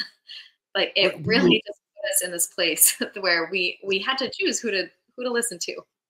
The anger, was it anything other than the physical expression, or did the instructions coming, did it seem like your mission president was getting in line with what Rendland had taught you guys?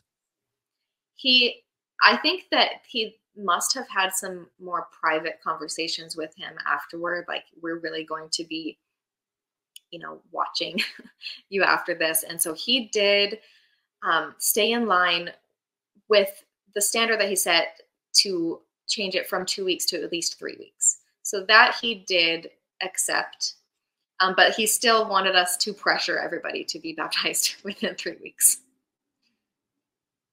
So in other words, yes, we'll make the change, but kind of keep it the same. Yeah, I remember, I don't remember if this was right before or right after this, but there were some local leaders, like bishops, who did not like what was going on in our mission. And I remember there was, this was a harder area. It was a richer area that rarely had baptisms. And we were there and we found a girl. She was maybe 15 or 16. We were going to baptize her. She was willing, and she maybe just liked youth group. I don't know. But we're like, yeah, like, we're going to baptize this girl. I think it was maybe 2 or 3 weeks, and she was going to have her interview with the bishop. And he told her to wait, to not be baptized yet. It was the day of, like, the baptismal font was filling up. And he told her, please wait. Make sure this is something you really want to do. And he told her to not get baptized that night. And we were so upset. Like, this bishop, like, killed our baptism. We had baptisms in weeks or months in this area, and this this must have been before Elder Renlund came, because Yeah. we called our mission president and he like emergency transferred us because this bishop in our minds was getting in the way of baptisms. And he's like, well, if he doesn't want baptisms, we're going to put low baptizing missionaries in that area. And looking back now, like, I'm so grateful for that bishop for standing Yeah. his ground and for protecting his ward and protecting people from making covenants that they didn't know what they were doing. Yeah. Okay. So did the morale improve? Because I almost feel like reaching out to your mission president and have him on. I would absolutely love to interview him, because like if I have enough trust in you just because of having felt of your testimony, um, that I'm confident that it's accurate the way that you're remembering, and that we all have the however our memories might be aligned with perhaps us wanting to tell it in our favor. I do believe that you're being honest and truthful. I wonder if a mission president like that would ever do an interview and talk about his reasons for doing these things. Oh, I It have it no it almost okay. Okay, so how did the rest of the mission go? It seems like there's now a struggle because there's two different there's two different policies that are being pushed. There's the more on the ground in Brazil saying still kind of keep it the same, literally flying in the face of, we have a 70 who says stop doing it this way. But even that, make it at least 3 weeks instead of 2 weeks. Yeah. That doesn't, it's like, stop eating so many cheeseburgers, just put 2 patties on it instead of 3. Yeah, exactly.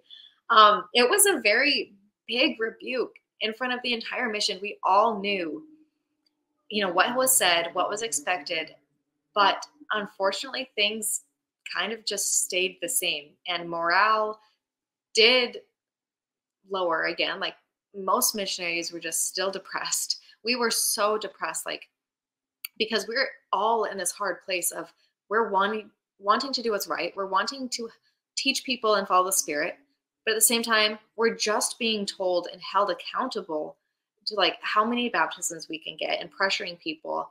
Um, it caused so much division within our own selves, and most people, I think, were just depressed. And Because, well, let me ask this. Don't lose your train of thought. But these are young people. They're typically between ages 18 to 25. Pretty much all missionaries are falling within that range, which is such an important formative part of young adult life. How would you communicate the feelings of depression or consternation? How would you communicate this amongst each other? honestly, we did not talk about it between each other, because it was like the high pressure environment. We were all basically keeping tabs on each other, especially the district leaders and zone leaders. Like, we can't talk to this. We can't tell them that we're feeling like this, because then we're lacking faith. Yeah. You know, Have you ever it's heard of our, a You ever heard of like a summer sales team? It's typically young men, and oftentimes it's young Mormon men who do like summer blitzes of sales, knocking on doors, one product or another. yeah, I've been a part of those teams before, and there can be such a demoralizing sense of numbers and quotas, and nothing else matters, and people lose their ability to connect with other members of the team, even people that they love. They lose their ability to bond with them in those environments. Did it feel like that? yeah. And so yeah, absolutely. The high pressure, the doing things that were against our conscience, um, that was depressing in and of itself. And then all of the ridiculous rules that they were always adding on. No music ever. Um, Always random weird rules, like when it's hot and we're sweating all day. It was literally a mission rule that everyone had to shower twice a day, once in the morning, once at night. And if you don't, you're disobedient, and you don't have the Spirit and all this. And so we're all rushing to have 5 girls in one bathroom take a 2-minute shower because we have to be obedient. And just so many little random controlling rules, like dampening our spirits, like just making us feel so controlled. We have no autonomy. They have no trust in us to just follow the Spirit. And so they finally realized that, and I say they because it wasn't just the mission president. His wife was very much in on. She was the one making all the little random rules all the time, making things worse for us all the time. And so they finally realized that we were really low in spirits, and they said, "Okay, listen, we're going to allow you to do something fun." Here's the other thing: we were never allowed to do anything fun, even on P days. Like there's these beautiful botanical gardens, a couple hour bus ride away. No, we're never allowed, not even on P day. Like you can never go. Like I don't think I've accurately described how depressing this was. Like we weren't even allowed to sit and converse and get to know people at lunch or our investigators. They said, you go in and teach a 15-minute lesson and you're out. You don't sit and chit chat. No, like this is why it was so depressing. Like we weren't allowed to chit chat and to grow relationships and to get to know people. We were in and out. And like, even how do you gain a love for the people? It's like, no. I'm just thinking Sons of Messiah, to where the other Sons of Messiah, they started off right away to where you've got false traditions, repent, and they get thrown in jail. Ammon at least had a different technique to where let me love and serve shoulder to shoulder with you without even making an attempt at the gospel until God unlocked the door. Yeah, there was none of that. We weren't allowed to do service projects. We weren't allowed to spend more than exactly 1 hour at lunch. He said, if you get to your lunch appointment at 12 o'clock and lunch is not ready yet, say, thank you, sister. We're going to let you keep cooking. Let us know when it's ready. Like, we'll be back in 20 minutes. Well, I'm guessing cell phones were common at this point because this is what, 2013-ish? I guess we had a cell phone, but it only called the leaders of the mission. So if we wanted to call someone, we actually had to spend our own money to buy call cards for public payphones. Okay. Okay. And so we weren't allowed to make friendships or relationships with members or non-members. Like this is a reason I'll probably never go back to Brazil, is because I spoke perfectly Portuguese was perfect when I was teaching the lessons, but I did not learn like conversational Portuguese because we weren't allowed to just converse and just talk to people. We were in and out, highly controlled in that way. And we were required to carry like 5 books of Mormon on us at all times on our shoulder bags. Like I have back problems because we're carrying like 20, 30 pounds of weight on us in a side bag. Like, so finally they're like, oh, all of our missionaries are pretty depressed and not really happy. And the so beatings will continue until morale improves. Yeah, like, oh, we've never allowed you to do anything uplifting or fun at all. And so listen, we'll do a super P day.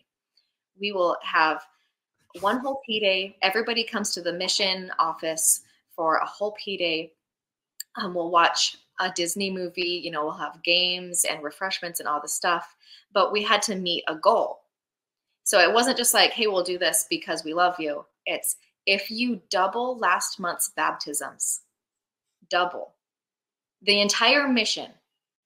If the entire mission doubles their baptisms, we will do the super P day for you. And so guess what? We did it. I think that our last month's baptisms were probably like 400 or 500.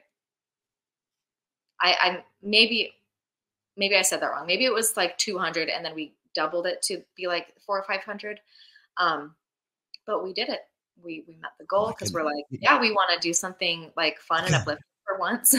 Like here's like the corporate cliche where management is, rather than, oh, okay, let's actually get into why morale is low. Let's just have a pizza party. It almost sounds like you're describing that. Great, you guys, because I've been in corporate jobs to where you've earned it. Let's show you a PG-13 movie and have pizza. Great. Now back to the call center phones. Yeah. Yeah. So that's how they lifted our spirits. And gosh. Were your spirits lifted? A little bit. I mean, I got to play Foursquare and watch Frozen. It was fun.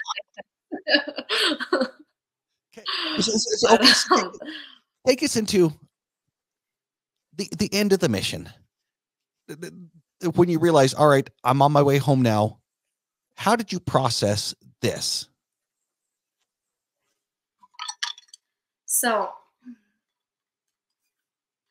the end of my mission actually ended on a very high note. So the family that we had baptized, the family of 5, they had 3 kids. They were baptized right around my 6th month mark. And then right when I was leaving was their year mark in the church. And so I had planned out, I was in a different area, but I was in contact with these missionaries and them. And so we made sure that they were getting the temple prep lessons. And so the week I left, I actually extended my mission 1 week to be able to go through the temple with this family. And that was a really special experience for me, that my mission had been so terrible. And I had felt so crappy about everything that I had done, thinking that I was just being obedient and hoping that God would bless me for my intentions in my work. And that to me was like a really high point. Like I felt like, I did do something good. Like this family is so special and I love them so much. And I got to see them sealed in the temple. And I left the next day. But that high like quickly came down, because just on the plane ride home, coming home, the last 18 months was just going through my mind. And I'm like, okay, like I had one great experience, but what the heck did I do the rest of the time? Like, I knew that I did so many things that were against my conscience and against the spirit. I was really torn in two. And I got right back into, helping the missionaries in the Institute. And, I got back to my normal life and serving the Lord and being a member missionary in the way that I felt good about. And I tried to just erase my mission from my mind, because I knew that it had been so wrong.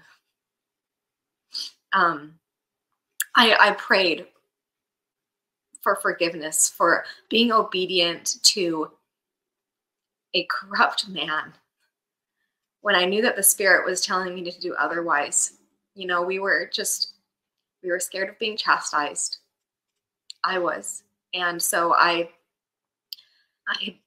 had to ask for forgiveness for being obedient to a man instead of being obedient to the Spirit. And I just vowed, like I told God, like I will never be obedient to a man again. Like even in church leadership, I don't care who he is, what calling he has, like they can be so wrong. And I will only follow the Spirit. Did there come a point where you recognized God accepted your repentance and was reaching out to you as you were reaching out to him? I think it took a while. I felt so much guilt for 1 or 2 years, and still every time looking back, I think it's been even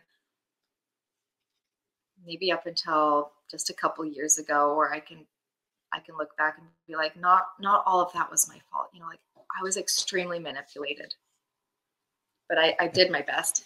It's my daughter. Oh, there we go. One of them woke up, and that is so sweet. I love it. My littlest ones, they'll put on a green turtleneck or something like that, and they'll play green screen games behind during some of these interviews. So hopefully Oh my gosh. it's good to see your little sweetheart. So as you're home from the mission, as you're getting active, being a missionary, helping out those, because it seems like that's the lifestyle, that you feel most comfortable with. How does it translate, or does it translate into, once again, you recognize you're on the path that your Heavenly Father wants you on. You're doing the things that he wants you to be doing. Yeah. So actually, despite being extremely difficult and knowing that things were not right in my mission, I think God reached out to me during my mission. and let me know that he was still directing me, that he had accepted, that I was offering and willing to do his will. And so he actually he gave me part of that confirmation during my mission, which was further confirmed afterwards. But there was this point just a few months before I came home when I was in bed one night and I just couldn't sleep. Like, I was just lying awake. So kind of sort of journaling, just kind of praying, thinking, and like I had just really wanted to do God's will. And I knew that this mission was just not right. It was full of corruption and we were hurting people. And this was not God's work being done. And I told God, like, I just want to do your work and I want to do your will. Like, and I had this experience this night where all of a sudden I felt like encompassed in understanding. Like a light bulb went off. I was fully engulfed. Like the spirit was like, something's happening. And I all of a sudden had the clearest revelation that my after mission plans were not what I was supposed to do. And God told me what to do in that moment. And it was just a full body visceral experience. And I knew that it was the spirit giving me this like revelation. Because at that point I had been planning on going to BYU, Idaho, after I got home. My parents had even like gotten me housing already. They might have even signed me up for classes. I'm not sure. I was getting home in December. So this was supposed to be immediately after I got home. Like I was going in January. And I had this sudden revelation in like July before I came home. And I was like, I'm not supposed to go to BYU, Idaho. I'm supposed to just go back to Oregon. I don't know how long, but I'm supposed to be in Oregon and wait for God's command after that. Like he's going to guide me step by step. But right now, I know that he doesn't want me to go to BYU, Idaho, and I need to go home to Oregon. And so it was so clear to me. Like the next day it was P Day. And so I emailed my parents, and I was like, sounds crazy, but thanks for getting everything set up for BYU, Idaho, but I won't be going there. God told me to just go home to Oregon. And I tried to justify it in some way, like, well, I think it's for this reason. Like my stepmom at that time was she had tons of health issues, and my youngest brother had just graduated from high school and he was moving out. And I was like, you know what? Maybe it's because I'm supposed to just be near you to help you because nobody's going to be around. Like my dad worked far away, and so he had a long commute. I'm like, maybe I'm just supposed to be around to help you for a while. And so that's kind of like my reasoning that I tried to put. It's just like, I've got a revelation. God didn't give me a reason, so let me explain it away. Exactly. Like, I'm going to try to give you a reason, but I don't know why. And they did push back. They're like, are you sure you want to do this? Like, this sounds crazy. I was like, nope, like for sure. God told me to not go to Idaho. Just, I will enroll in Oregon State University starting in January. And so that's what I did. My mission president actually gave me permission to like enroll in classes like online on like my next P Day at OSU. And so that's all I knew. And so when I came home, I knew that I was going home to Oregon. Remind me, is OSU the Beavers? Yes. Okay, that's where my dad went. Okay, keep going. Okay. So I knew that I was going home to Oregon for a reason, but I wasn't really sure. But I ended up having some really impactful relationships and friendships there. My parents was like, okay, I guess you can come home, but don't live here. Like get your own housing. I was like, all right, that's fine. And so through a mutual friend, I ended up finding this roommate. We just found a townhouse together. And we were there. OSU is weird because they don't do semesters, they do trimesters. And so what was that, like maybe 7 or 8 weeks of a trimester. So she and I lived together for one trimester, and she was a member of the church, and she had like the love of her life that she had dated for years, like since high school. And he had gone on a mission. I think he just came home, and she was wanting to maybe go on a mission too. And she even asked me, she's like, "What do you think? Like, I really want to get married. Like, this is all of my life. I'm gonna marry him, but should I go on a mission first?" And I was like, to be honest, I would just say get married. Was your mindset was your mindset kind of like all missions are probably similar in a lot of ways? I don't know. I mean, I had a great experience in Montana, but at the same time, I'm like, the rest of it was terrible. And if You I had the love of my life waiting for me and risked losing him for going on a terrible mission in Brazil, like I would regret that the rest of my life. okay, okay. um, but I encouraged her, it's like, just get married, like pray about it. But yeah, and that's what she did. And that was perfect. And like we were best friends for such a long time. I went to like her wedding. I was a bridesmaid. And but soon after that, she decided to get married, and I think she ended up going back home. She lived nearby, just in a different town in Oregon. And all of a sudden, I just had a sudden realization: it's time to go to Utah. You need to go to BYU and find your husband. And so that was just my next step. Like I was still mourning, and repenting for my terrible mission. But I knew, even from that experience on my mission, that God was still guiding me. It was part of my journey, like that God gave me that experience for a reason. And he's like, I'm still here. I let you experience that terrible mission for a reason. And this is the next thing you're going to do. Well, because I know there's a lot of strength that people do obtain by wading through the mud or wading through that tribulation. Yeah. Good, good. So where did things go from there? So that was springtime. It was maybe April 2014 and 15 maybe. And so I was like, okay, hey parents, crazy again, but it's time for me to go to Utah. I don't know why, I don't know where, but I'm gonna go. And I was like, you know what, maybe I'll just find some family to live with. I did end up like staying in like my uncle's extra room for like a few weeks. And I was like, hey, maybe I'll just go to like Salt Lake Community College, because it was too late to apply for BYU. Like I had passed the deadline to apply for fall. And I think, yeah, so I couldn't apply for fall semester. So I was like, well, I don't know where I'll go, but I'm going to go somewhere, maybe just the community college. And they thought that was a terrible idea, but I did it anyways. And I didn't end up going to the community college. I later learned about Utah Valley University.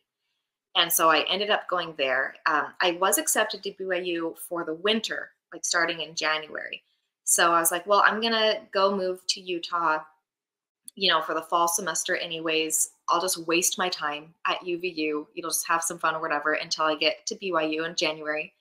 But that one semester at UVU, all these things fell in a row, and that's where I met my husband. And I did actually go to BYU, and it was terrible. I went there for one semester and regretted it, and I went back to UVU. Well, let me ask, why is it in your mind that you thought UVU was going to be a waste of time and BYU is where the real education was going to happen? Well, because BYU is the Lord's school, of course. I was a BYU baby, I'll have you know. Oh, yeah. Well, that's where like the real members go. That's where like the good return missionaries go. So of course that's where I was going to find my husband. So tell me about meeting this guy. At what point did you realize this is going to be my husband? Okay, I met him at UVU. So I was called to be like the Relief Society president. He was the executive secretary in this ward, and this ward was not normal in the way that we had ward council and PEC, which I was also required to go to, and like 3 different leadership meetings every single week before church. And so I saw this guy like all the time. And I Did you didn't catch know him? Did you catch him making eyes at you, or did he catch you making eyes at him? neither. He was actually on like a dating streak, like rampage. Like he was. What is? Tell me what that looks like from the vantage point that you're at. How are you interpreting this? So I didn't really know this. I didn't see much of it in person. I don't know. This is just what he would tell you. He literally was going on a new first date 3 to 4 times a week. Just sifting through all the girls trying to find his wife. Got to find that golden investigator. Yeah. And I was dating a lot too. You know, I had lots of guys asking me out, and so during the fall semester, we both ended up dating other people, but we were still seeing a lot of each other. And he'd try to make small talk, but I'd be like, I wasn't very interested. I heard like some small, dumb little rumors, and so I was like, nah, I don't know. But then the end of that semester, we both ended up breaking up with the people that we were dating. And I was like, I'm done with dating. Like, I'm just going to take a break or whatever. I'm going to BYU in a few weeks. Anyways, I had to move because I had to go to BYU housing. But I went to like one last, like, linger longer or whatever it was, like some luncheon after church. And the bishop's wife pulled me aside and she's like, Karli, there's a guy who wants to ask you out. And I know lots of guys are asking you out, but I really want you to say yes. Like, he's a good one. Matchmaker, like, matchmaker, make me a match. Right? And I was like, okay, who is it? And she told me it was Karli Lyman. And I was like, okay, sure. Like, I'd say yes. And apparently all semester, even though like the bishop knew that he was dating other people, all semester long, the bishop had been telling Dallin that he needed to ask me out. And but I was like, I showed no interest. So he was like, I don't think you know what you're talking about, right? Like, no, whatever. But we agreed. And so he ended up calling me like the next week. And I was like, sure, like, let's go on a date. And I was excited. You know, I felt good about it. And he's like, he would always be a very meticulous planner for like these good dates that he wanted to go on, you know, where we were going to go to dinner and an activity afterwards. And so this first date, he had planned to go to Cheesecake Factory and then go ice skating afterwards. But you know, they don't take reservations. So on our drive there, he's calling ahead to try to see how long the wait list is. And they're so busy, they're not even picking up the phone. Oh my. And so he's like, Cheesecake Factory, that's the big guns right there. yeah. And it didn't end up happening. He's like, I think finally they picked up and they're like, it's a 2-hour wait. You know, it's a school night. So he's like, crap, like, we got to change our plans. We ended up going, you know, he's driving on the freeway. And so I'm like, okay, well, I'll look for restaurants. And I just found some random little Mexican restaurant nearby. And I was like, let's just go there. And we Please did. tell me it was Betos. Oh, Betos would be awesome. I don't even remember what it's called. It was like such an obscure restaurant. And anyways, we just sat down at this random little restaurant and just sitting across from each other, like, had a normal conversation. And I just knew, like, okay, I'm going to marry him. Yeah. There was actually a line in my patriarchal blessing that said, one day I would be blessed to marry a righteous man. Like, the only description about the person I would marry was that he was righteous. And I was like, okay. And that whole dinner, sitting down with him, the only word that came to mind, like hearing him talk and his experiences and all these things, like, he ended up getting really in depth. He's like, I've never told people these stories. And the only word that came to mind was righteous. Like, okay. And what did that mean to you at the time? Because I know some people do interpret righteousness as like the faithfulness and following a leader. Other people interpret it that way.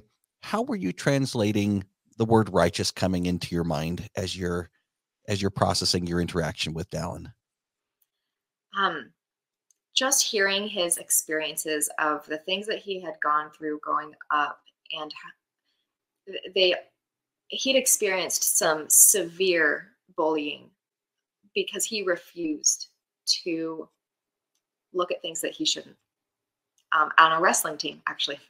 And I don't know how much detail he would want me to give, but seeing like what he went through because he was standing up for what he knew it was right, and he was standing his ground and not giving in to something that was wrong, to the point of severe bullying and death threats.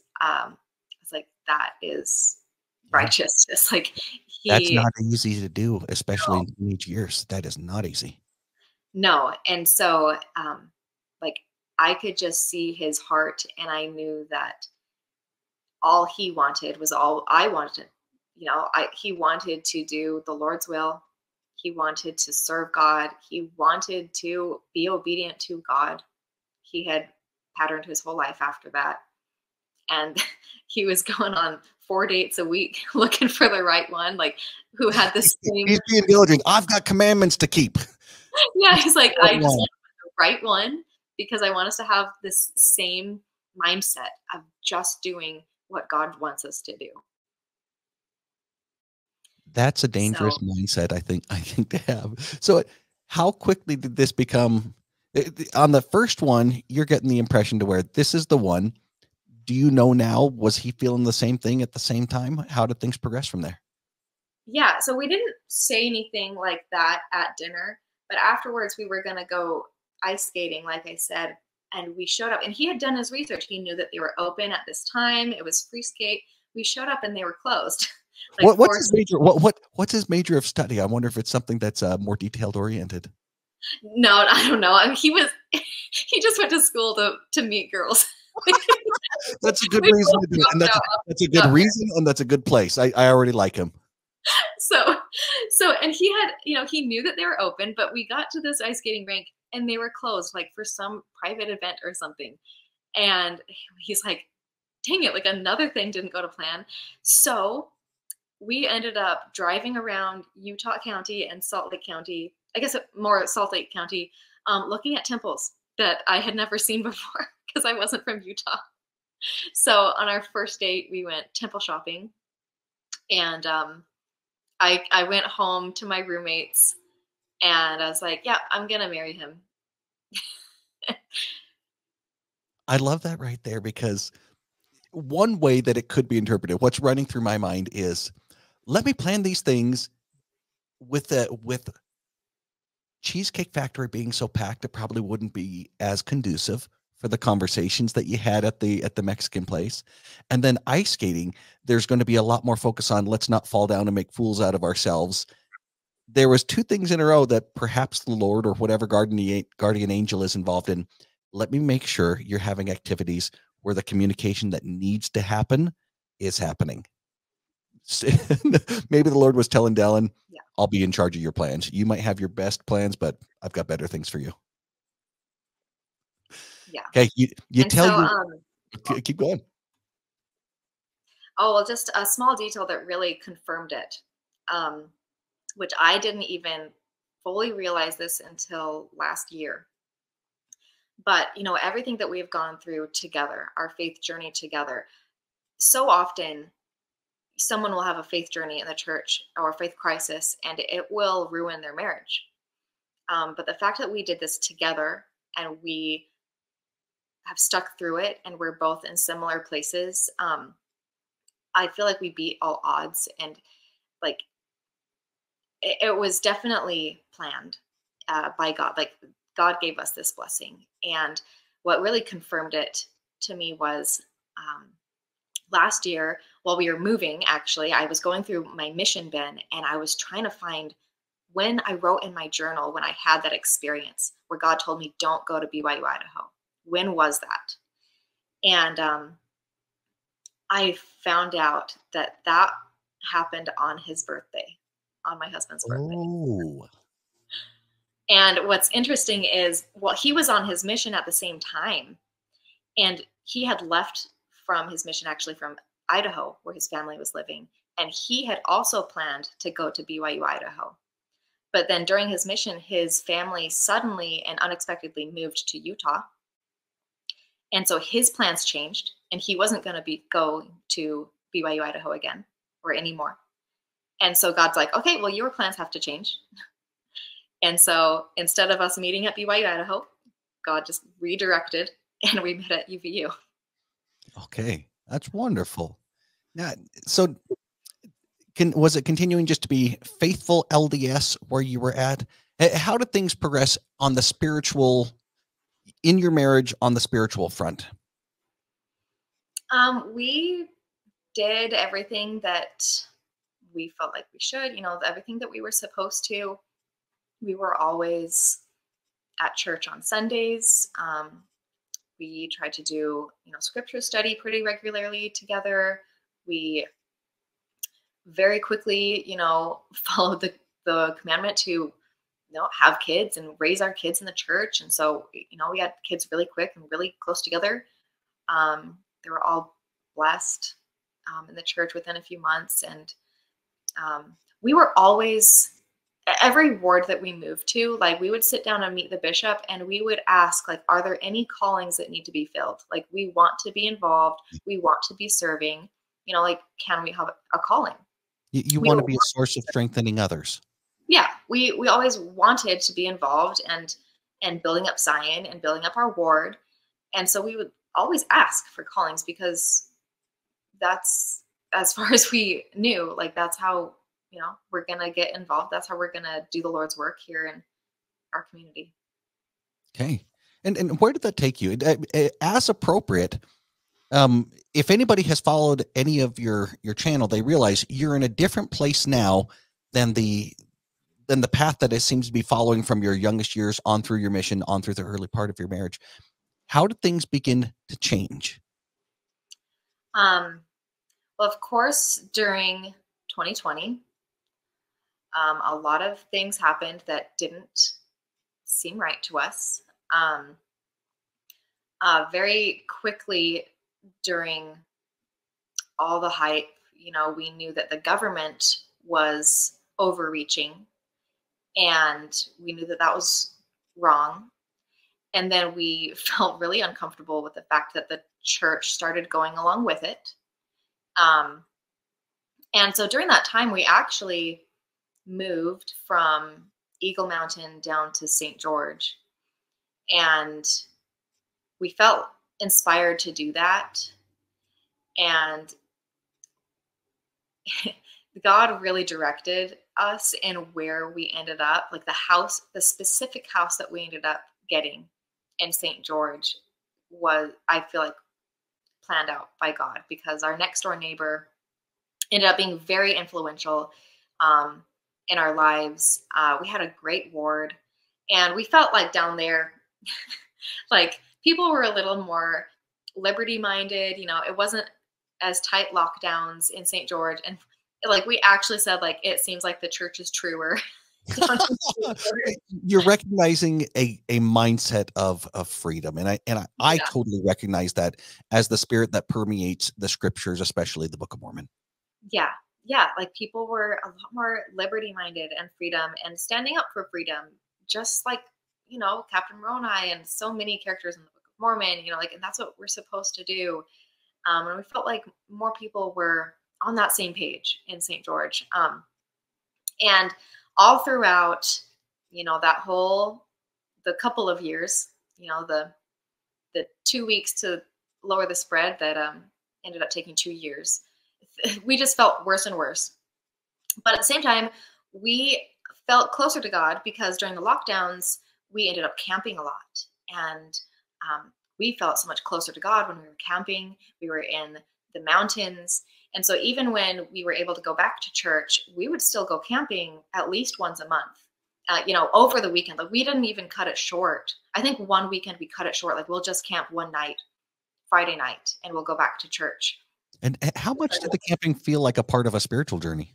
So much. We were disconnected from technology and from people, and we're just with our family, and we felt so much closer to God.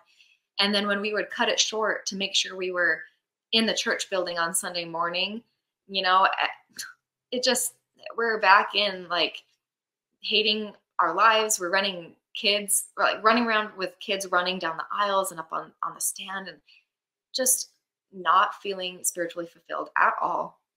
And so then we started once a month camping all weekend, and we would miss church and not feeling bad about it at all because we felt so much closer to God. Where you were at in St. George, were there any policies that would keep you from coming in the building if you weren't masked? How did you observe those kind of policies? No, so that's that's why we felt like the church was truer down there, is most people still wore them, and a good portion of people didn't. And so when we showed up our first week, like, we didn't wear them in our new ward, and we just sat in the back, and we saw several other families who didn't wear them, and we were all sitting in the back together, and we're like, hey, cool, nice to meet you. You know, we made good friends. And You give each other the reaffirming nod. It's like, hey, I know what you're about, even though I don't know you yet. yeah, oh yeah, lots of good friends that way. And people really were just feeling the same, like something's not going on. I don't know why, or something's not right, and I don't know why the church is going along with this. And I think a lot of us ended up justifying it in our minds, where we thought, okay, well, the church is a 501c3, and so technically the government owns them. And so, you know, the government had sent out letters to all these big churches, Catholic Church and Jehovah's Witness, and all these big churches, including ours, like, you need to follow the mandates or their 501c3 status was at risk, and then they'd have to pay all these taxes and stuff. And so we're like, well, they're being manipulated by the government, you know. But all the while, like, they complied with the lockdowns, they complied with the masks. And when the pokes started coming out, I just knew, like, the Spirit told me, like, all this is going wrong. Maybe they're just being manipulated, and church leadership is going along with it. But I know that a true prophet would never tell everyone to go get an experimental poke. Like, he won't do that. I said, like, he won't do that, because a true prophet would not do that. And I have to thank you in advance for using the word poke, because that's a word that's not currently being censored by a social media algorithm. Job. Yeah, very rare. So what was it, like August 2021? The church sent out the email, and Yeah, not only that, it was a first presidency message. Not only that, they had that message read from every pulpit globally. yes, I mean, it got sent to every single person's email, and it, like, makes me so mad that members will gaslight. Like, they didn't tell everyone to get the poke. They said that we could pray about it. You know, they suggested that, you know, we can make our personal. No, they didn't. Like, I have a screenshot of the email in my phone right now. It says, we urge everyone to go get it because we trust the government and the medical leaders, and they're safe and effective, even though that had never been even tested or proven. 'Cause I And know, signed by the first president. as I've really prayerfully tried to identify what are Satan's methods so I can be aware of it and teach others how to identify it, one of the main ones is to get people, like people who want to follow God, get them to disbelieve reality, where he gives them a false reality, no matter how plainly the first presidency promotes this medical experiment on a global scale, training people who think they're following on to say, that's not what's really happening. I've now created a false idea about the leaders, and I'm following the false idea even against the face of reality. Yeah. Hey, Yeah. what kind of talks are you having with your husband about this? Is he all of a sudden being concerned that you're not following the prophet? Are you concerned that he's not following the prophet? How are you processing the obviously contention between what should be freedom and connection with God and the policies the church is embracing? My husband and I were on the same wavelength the whole time. So, you know, when that came out, we were kind of like, huh, okay.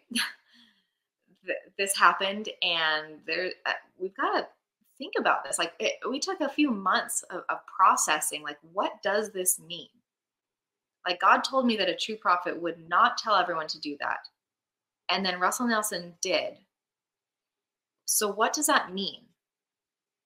And this faith that I've had my whole life, that I've been so determined to build up and center my entire life around, the main slogan is follow the prophet. Yeah. So what do I do with this information now that I know that the prophet is doing something that God told me a true prophet never would?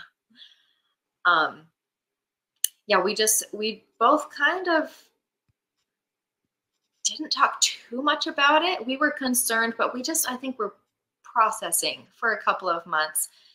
And I think we just prayed a lot. And I think we opened up to the fact that we might be wrong about something.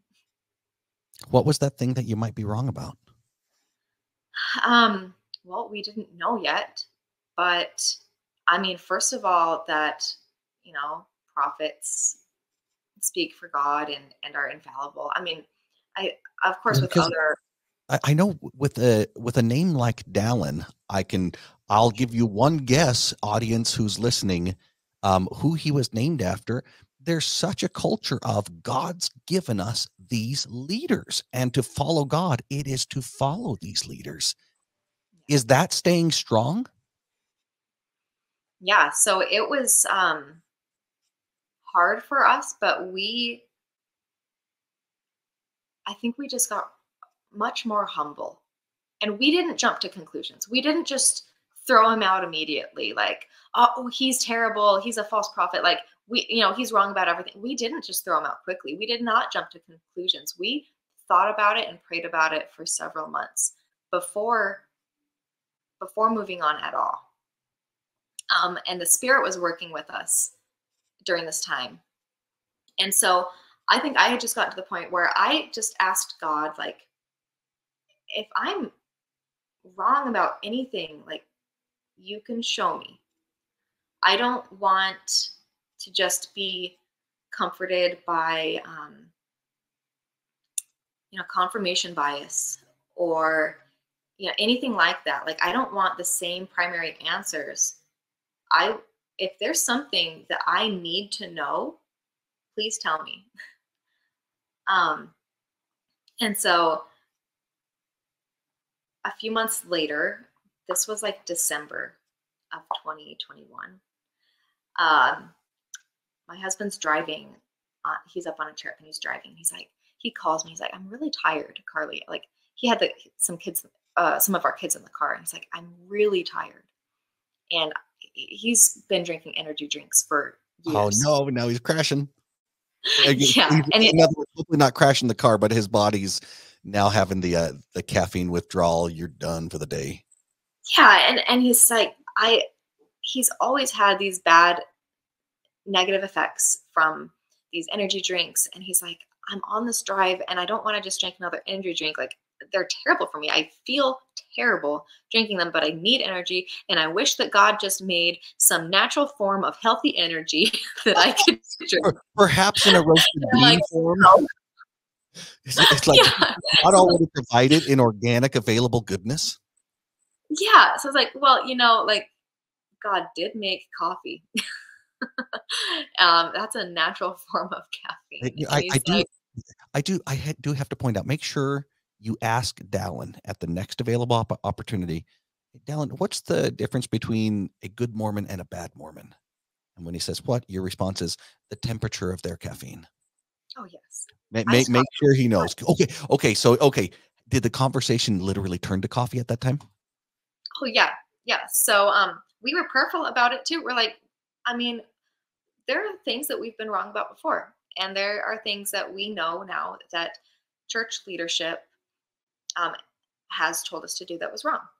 And so we are open to other church policies being wrong. And not because of things that anti-Mormons told us or culture told us, but God. Well, now why doesn't it have the effect? Because people in general will interpret That's part of the temple recommend questions. And by default, if it's a part of the temple recommend questions, it's from God.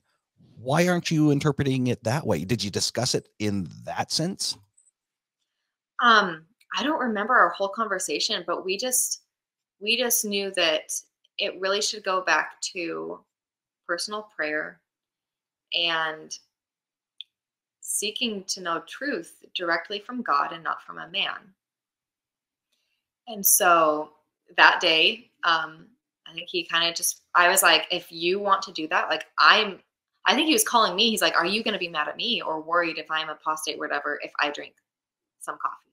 And I was like, pray about it. And if you feel fine, I'm fine.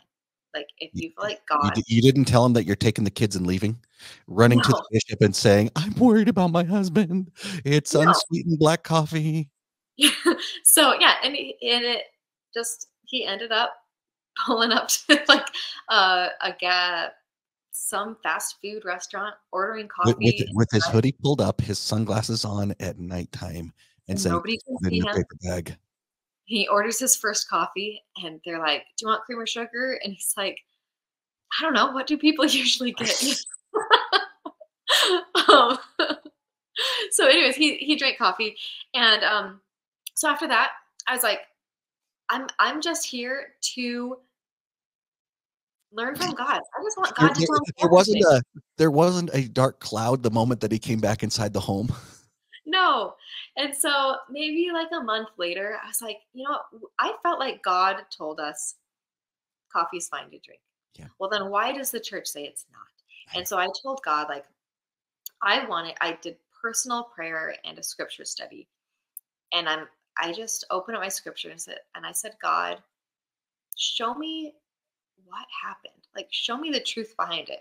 Because Joseph Smith taught the word of wisdom. Verse 2 says it's not a commandment or a constraint, and then what happened? Like, why is it a commandment and a temple recommend interview question now?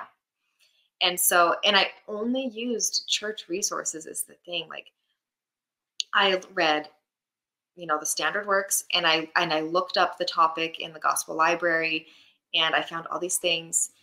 I ended up finding this older book, whatever, called Revelations in Context. And so it talked about how, it was the word of wisdom was just by, like, it was like a suggestion. It wasn't strict until the 1920s when medical advancements were more available and medication was more available. So since medication was available, now they could completely rule out the natural substances, which was ridiculous to me.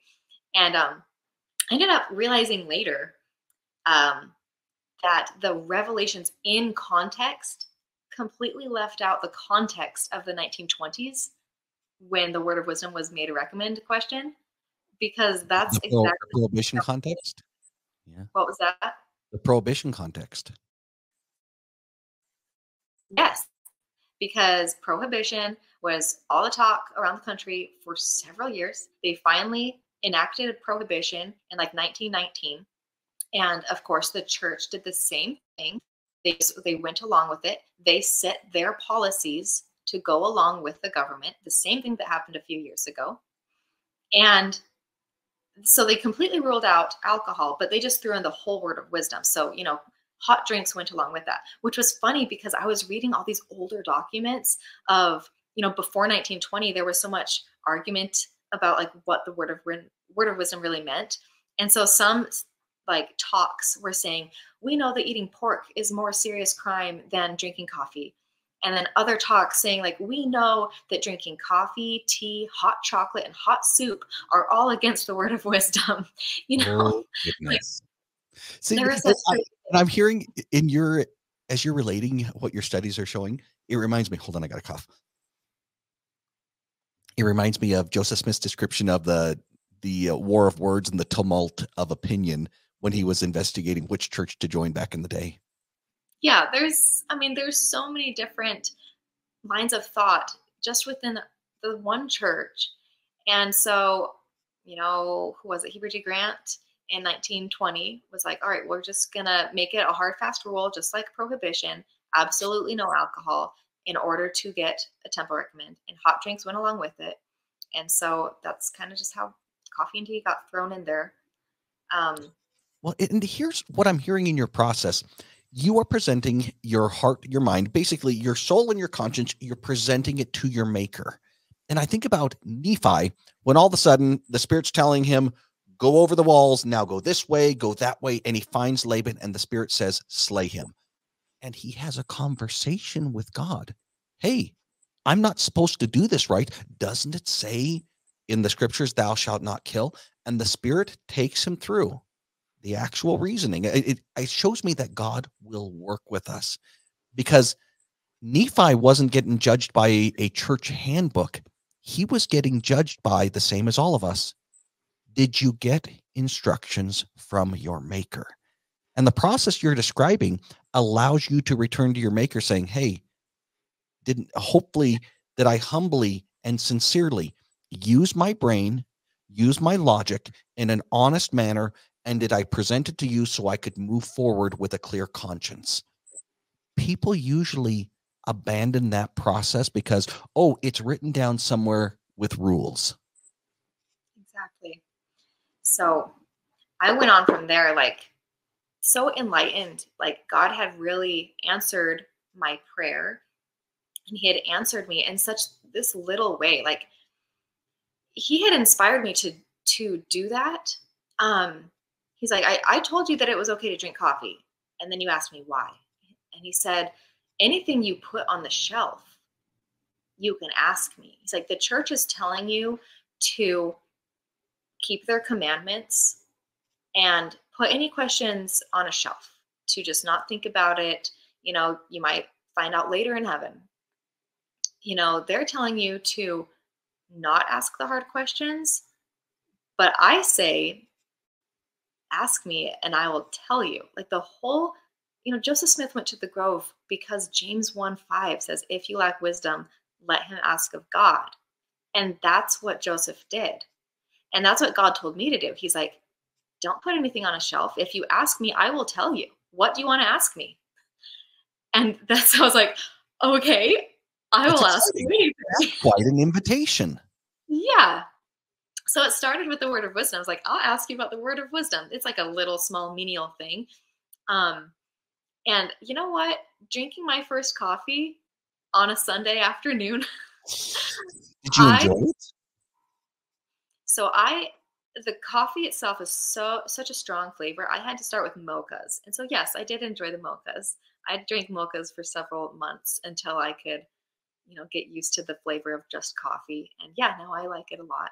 And what I'm hearing from you, I'm not interpreting your words as saying people should drink coffee. What I'm hearing from you is you and your husband went through the process of, is this okay for us? And you sincerely presented your reasoning and your conclusions to the Lord, and you can return to him with a clear conscience about it. Yeah. And you know what? God, like, gave me a gift. God's like, you can have coffee. You are an exhausted mother with 3 kids under 4 years old.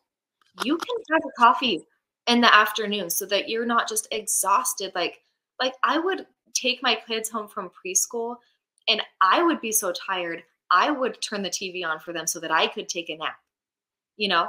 And God's like, have a coffee, and you don't have to just sleep all afternoon. You can actually take care of your kids. You can have energy to focus on your kids. And I felt like the love of God was in that cup of coffee because he gave me that blessing of energy.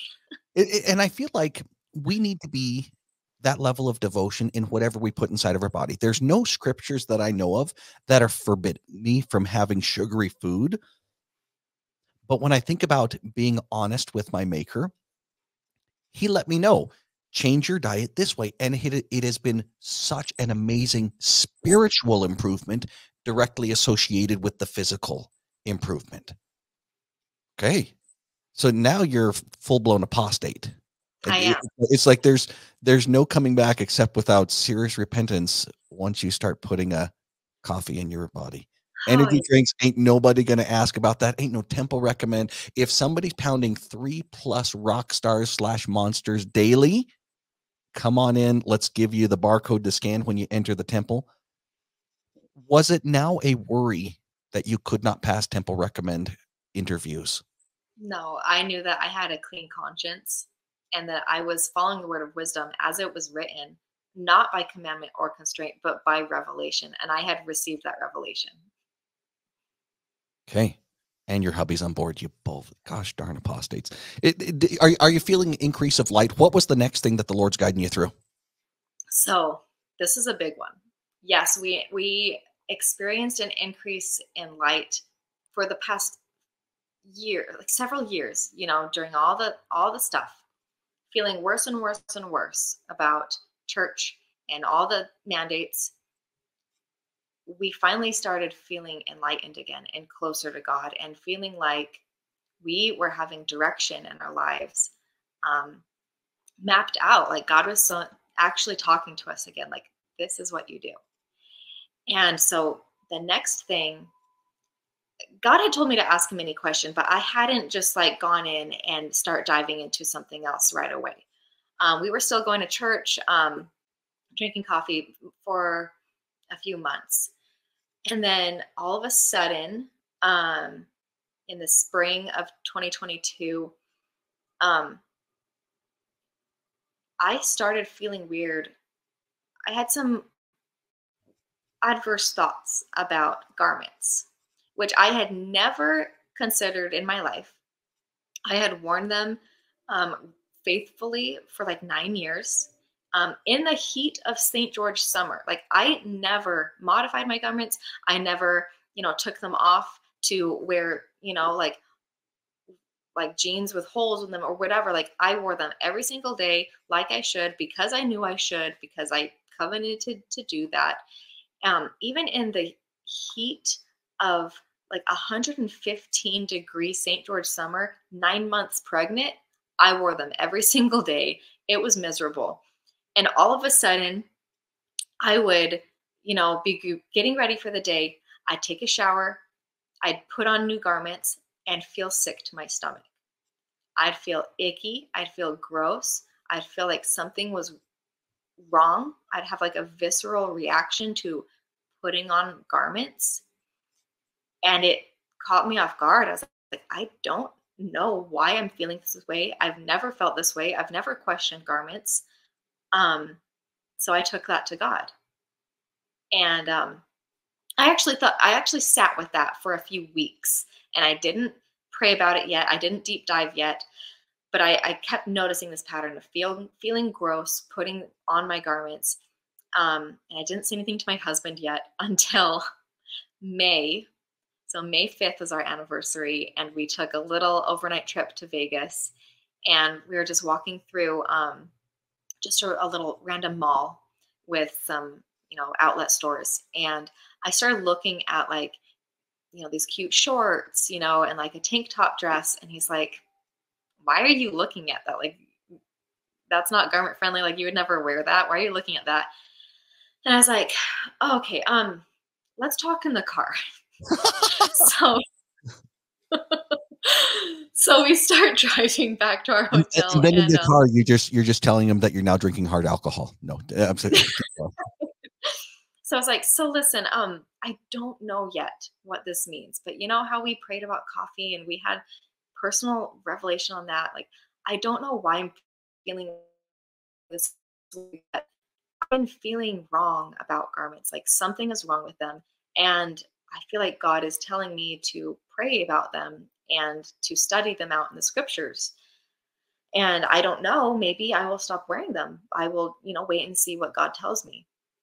And of course, to like our lifelong, like temple going, covenant keeping marriage, like that's a scary thing for him to hear. Like on our anniversary, like, is that breaking our temple covenants? What does that mean for us? It was scary for him to hear, of course, but he kept it together and he's like, okay, I support you in praying about it. Let me know what you find out. But he had, he was still wearing his and, he didn't have any thoughts about that yet. So sometime after that, I don't know, a week later, I was like, okay, I'm ready. I'm told God, like, okay, show me what you want to show me. You're darn near a whole decade wearing one certain style of undies. Yeah. And hot ones too in that heat. So, so I was like, hey, God, this is my prayer. Don't show me my confirmation bias. Like, I don't want to be told what I think is right. Show me the truth. Show me the history of garments. Show me the divinity or non-divinity. Like, tell me what it is. Like, why are you telling me? Why are you having me react to them in this way? Like, show me what you want to show me. So I start with just reading Exodus 28 because, of course, or maybe I just searched it in the Gospel Library app, and it was saying, well, the garments, of course, are patterned after the priestly garments that Aaron wore in the temple. Goes back to like Exodus 28. And so I read that entire chapter. It was all about these priestly clothes and the And ephod. all of those are worn on the outside. Yeah. And so I wasn't just like skimming it. I marked up, the whole chapter, what the materials were made out of, what they looked like, what they were for. And it was a lot of all these adorning clothes. It even said that it was for, I wish I had written this down, but it said that it was for um, basically it's showy. Like, this is to show off. Like, this is something beautiful. It's for beauty and for like showing off like your priestly like highness. Like, I don't know, but it said it was for beauty, right? Which the garments we're told are for like modesty and nobody sees them. Like, that's not the same thing. And not even that, other than a general understanding that there's a shirt type top and a shorts kind of bottom. Other than that kind of understanding, people who do not wear them, the church does not want them to understand what the markings are, what any things. It is, the church will say that it's sacred, but it is fair to say that it's rather secretive in that members generally do not feel at liberty to discuss what it is beyond a very general description. Yeah. Yeah. And so that's the thing. I was like, how can they say that these garments are patterned after the priestly garments Aaron wore when there's all these different things that Aaron wore, an ephod and a robe and all Yeah. these things, but some of them kind of correlate to And let me the let me just clothes. add this one thought, because you got my wheels turning with these outside, these symbols, these parts, these adornments. I'm sure part of the purpose is to get people to converse about, what does that mean? Why is that there? And oftentimes, as people are sincerely investigating temple garments in the days of the Old Testament, hopefully that conversation would lead them to understand Christ and his gospel more, rather than, oh, I kind of notice an outline underneath somebody's shirt or against their dress pants. Yeah. Yeah. Like what they said they were for was a completely different purpose. And then finally, at the end of the chapter, it says, oh, and he wore these linen undergarments, shorts. It's like, that's the only thing that somewhat correlates. Linen specifies linen. Yes. And linen, this is a whole other tangent, but I was like, okay, if there's any sort of priestly or righteous, godly garment, it's linen, because linen is specified so many times throughout this chapter and several times in the Bible. So then I actually did a whole deep dive into linen, and that's a whole other thing. Linen actually has like such a high frequency that it is known as like the healing fabric. Like, they used to use it as hospital bed sheets because it would improve people's health. And so I was like, oh, like, if that's what God keeps telling people to wear, like, I should wear more linen. And so I actually started buying linen shirts, and I bought everyone in my family linen sheets for our beds. And linen it has such high properties that, like, our frequency is like 10 hertz or like 100 megahertz. linen is 100 megahertz. And so if we wear it, it actually raises our vibration and it brings healing. It actually can raise our spirits to, help us feel more in tune with the spirit. So like, no wonder God is actually telling us to wear linen. Like, he's not telling us to wear polyester t-shirts, very different. So I came to the conclusion. Oh, the other thing was I read, there was this article called like four less talked about symbols from the Bible, or symbols from the temple that we don't talk about very much. And one of them was how the apron like was similar to the garments. And he's like, so Adam and Eve were given an apron, and that's why we wear garments. Oh goodness. Are Like, people going to recognize who tells them the design of the apron and to put it on, and for what reason? Who gives all that instructions? right. Yeah, in other words, because I saw that I haven't watched your video yet, but I saw the topic in one of the videos on your channel, and I've talked about a similar thing to where it is Satan himself who tells every Latter-day Saint temple participant, see that you are naked, take fig leaves and make aprons the way that I'm telling you. And every LDS participant follows the voice of Satan to fashion an apron and wear it throughout the rest of the ceremony.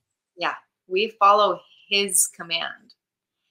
And I just realized like Adam and Eve wearing an apron and then later being cast out and wearing the coats of skins, none of that correlates to Exodus 28 and Aaron's priestly clothing. Like, those are not the same thing. So why are they saying they're the same thing? And so I prayed some more to confirm with God, what he was showing me and telling me.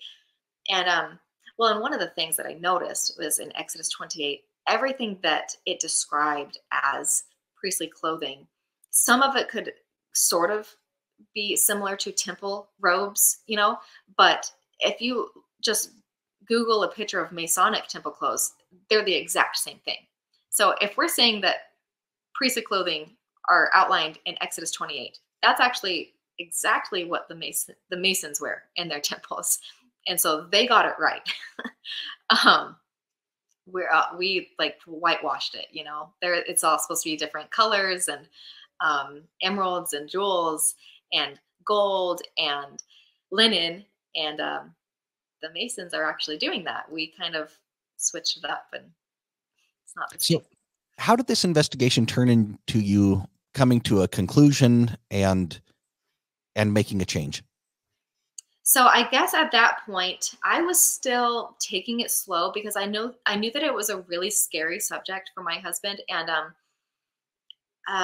right around this time, I had not completely taken my garments off yet. I told him, and I was going slow to be sensitive to him. I was like, okay, well, I'm gonna wear them a couple days, and then I won't wear them a couple days. And I was kind of going back and forth, and still being prayerful and seeing how I felt. And the days that I didn't wear them, I felt so much lighter and spiritually more open. I didn't have that sick feeling in my stomach. But it was right around this time that his mom was actually introduced to some groups, I guess, within the Doctrine of Christ who were sharing videos of Rob Fotheringham. And she was introduced to the Who Killed Joseph Smith documentary. And so she sent us a video right around this time. Okay, she's the one that sent it to you. Okay. Because let me ask, at this point, so my mother-in-law. at this point in your journey, were you guys was anybody aware to where, hey, the Lymans aren't really thinking the same way that they're supposed to be thinking anymore? Was there any of that going on? I think that our ward had been a little bit worried about us for a few months just because, we were camping once a month and we had asked to be released from our calling teaching the 9-year-olds. We could not handle teaching them anymore with the come follow me rhetoric and with the recommendations to go get the poke. um, we spiritually just didn't feel right about going along with that curriculum. Like the week that the Polk announcement came out, of course, our lesson in Come Follow Me was Follow the Prophet, you know, and we're like, we're not going to teach that. We taught something different. And so we asked to be released. And I think they were worried about us because they were like, they're kind of taking a step back. And they actually roped me into a different calling, being the assistant to the secretary of the Relief Society. There we go. It sounds like the title that was made for Dwight Schrute. Yes. And I was like, Mm. sure, I'll take it. Because I was still wanting to serve and be involved and do God's will. So I was like, yes, I'll take this other calling, which honestly just made things worse. um, but so they were worried about us, I think. We were still going to church regularly. And, you know, I don't think anybody knew that we had started drinking coffee, but they knew that we had been outspoken about the mandates going on, and not too much outreach at that Yeah. point yet. So let me take you back to, was it mom-in-law who sent you Rob Fotheringham videos and Who Killed Joseph Smith? How did you dive into it? What effect did it have? So she had sent Rob Fotheringham's video, who was the first LDS polygamist, Brigham or Joseph? And my husband started listening to that. I was like in the kitchen doing dishes, and he sits down and he's listening to this on the couch. And I told him to turn it up. And I was like, turn that up so I can hear that. Like, I want to listen to that. And it just outlined, you know, there's so many hidden church documents where these England missionaries from 1842 were getting involved with women, you know, doing the Cochranite swipe waffing or swipe waffing, It's not swipe swipe waffing. walking. Swipe And walking. In fact, I feel like making that a hashtag. Keep going. and so instantly I was like, oh my gosh, like something huge is being unveiled. Like, of course there's something been wrong in the church. Like, there's been so many times that the church has been wrong. And like, why have we always been told to just follow the prophet when all along they've been doing things that are wrong? And anyways, everything started to make sense. Like, these were lies from the very beginning of where our roots were and what the true doctrines were and who God is, you know. And so that first video like really got some wheels turning in our brains.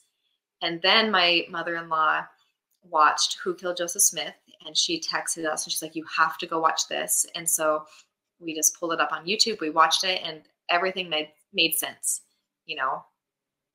The whole polygamy being lied about and framed, and all the lies made sense and the motive made sense.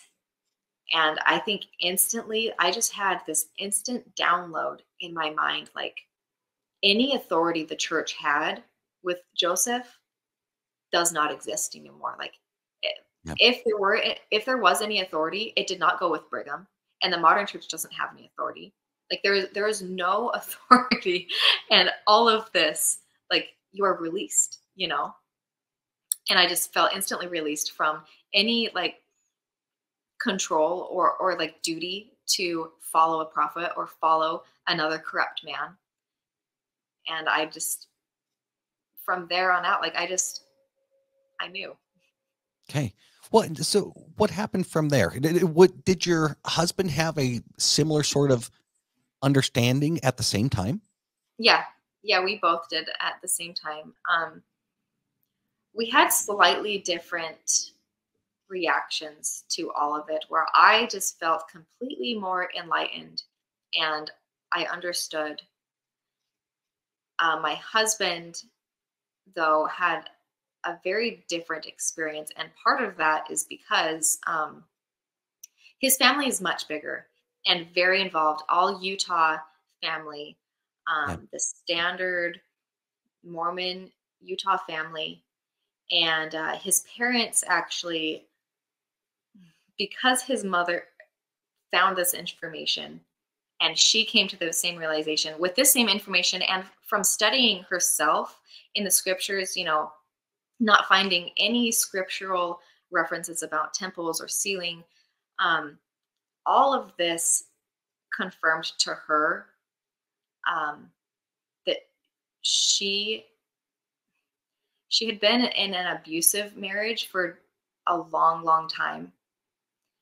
And so finally finding this information and knowing that these covenants that she made, that there was no authority in them, and she was not being held to these temple covenants because there was no authority in them, and God did not need her to stay there. She finally felt free and felt like God gave her the okay to leave the abusive marriage, which caused a huge uproar in the family. And somehow it got all turned around where everyone blamed it on my husband. Someone said it was all his fault, that he, sent her the information. And so everyone turned on her and on my husband. They completely rejected and abandoned him. They stopped speaking to him. We were talked bad about, like in the family groups and on Facebook. They started, I just started posting some really simple, thought-provoking questions on Facebook. Like D&C 132 says that Abraham, Isaac, and Jacob, David and Solomon were justified in taking many wives. But Jacob too said that David and Solomon were condemned, that this was wrong. Like, why is this contradicting? And I would just post something like that, and his family would say, like, you're clearly very confused. You should just keep your opinions to yourself. And they're claiming that you're confused, and it's a matter of like, hey, it is a public post. I would love you to clarify. Yeah, and that didn't happen. And so just a lot happened with his side of the family that directly impacted him in such negative ways. He was completely disowned by his entire family, simply because his mom had finally left the abusive marriage, which everybody in the family knew that it was a bad marriage anyways, but they weren't supportive when it finally ended, and disowning him because we didn't completely agree with what the prophet had said in some doctrinal points, and so we were cast out. I just always think about this habit that we have of calling the president of the church a prophet, to where once anybody investigates what it means to be a prophet, it doesn't quack like that duck. It doesn't walk like that duck, or any of the other things. Yeah, you got to see the fruits. And if what they're teaching is contrary to scripture, it's a big red flag. Yeah, so all these things. Let me ask you this.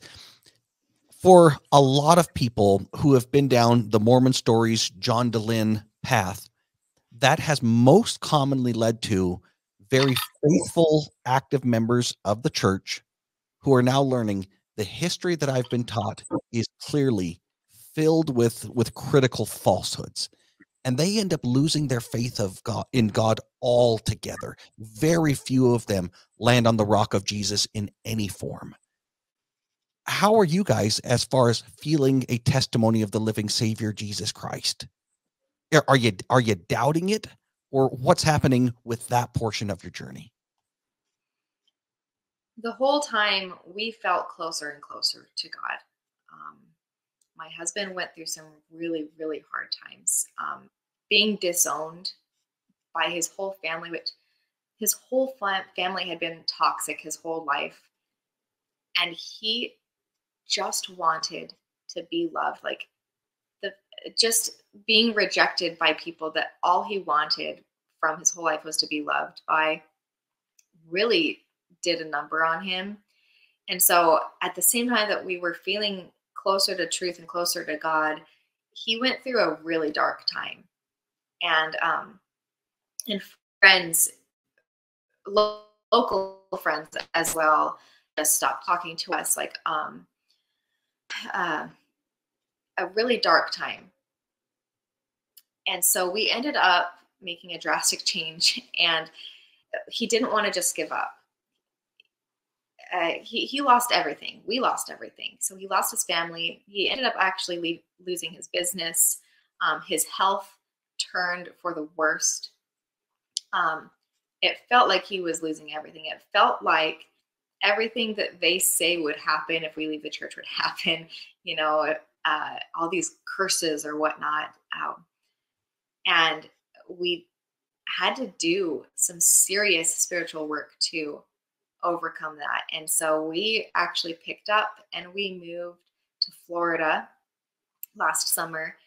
And we went to Florida because his mom had a family friend that was a pastor, a non-denominational pastor, the small church in Florida called G5 Church. And he is such a powerful, inspirational pastor that he actually focuses on helping people come out of like strict controlling religion and forgetting, the check boxes of what God said or what you were told about God, and learning who God really is and finding a relationship with him. And so we spent a few months there, and it was so beautiful. And we had some really healing experiences, and we actually got rebaptized by him at that church. And it was just another beautiful experience on our paths, like getting closer and closer to God.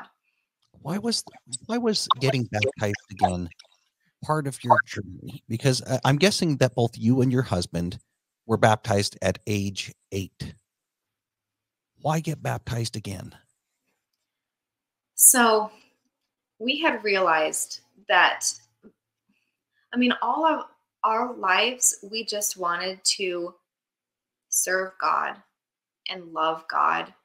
And we had realized that being raised in the LDS church, the church and God were basically synonymous. And we had actually spent a lot of our lives just trying to serve the church and love the church and be obedient to the church. And so we wanted to make a distinct separation from our lives.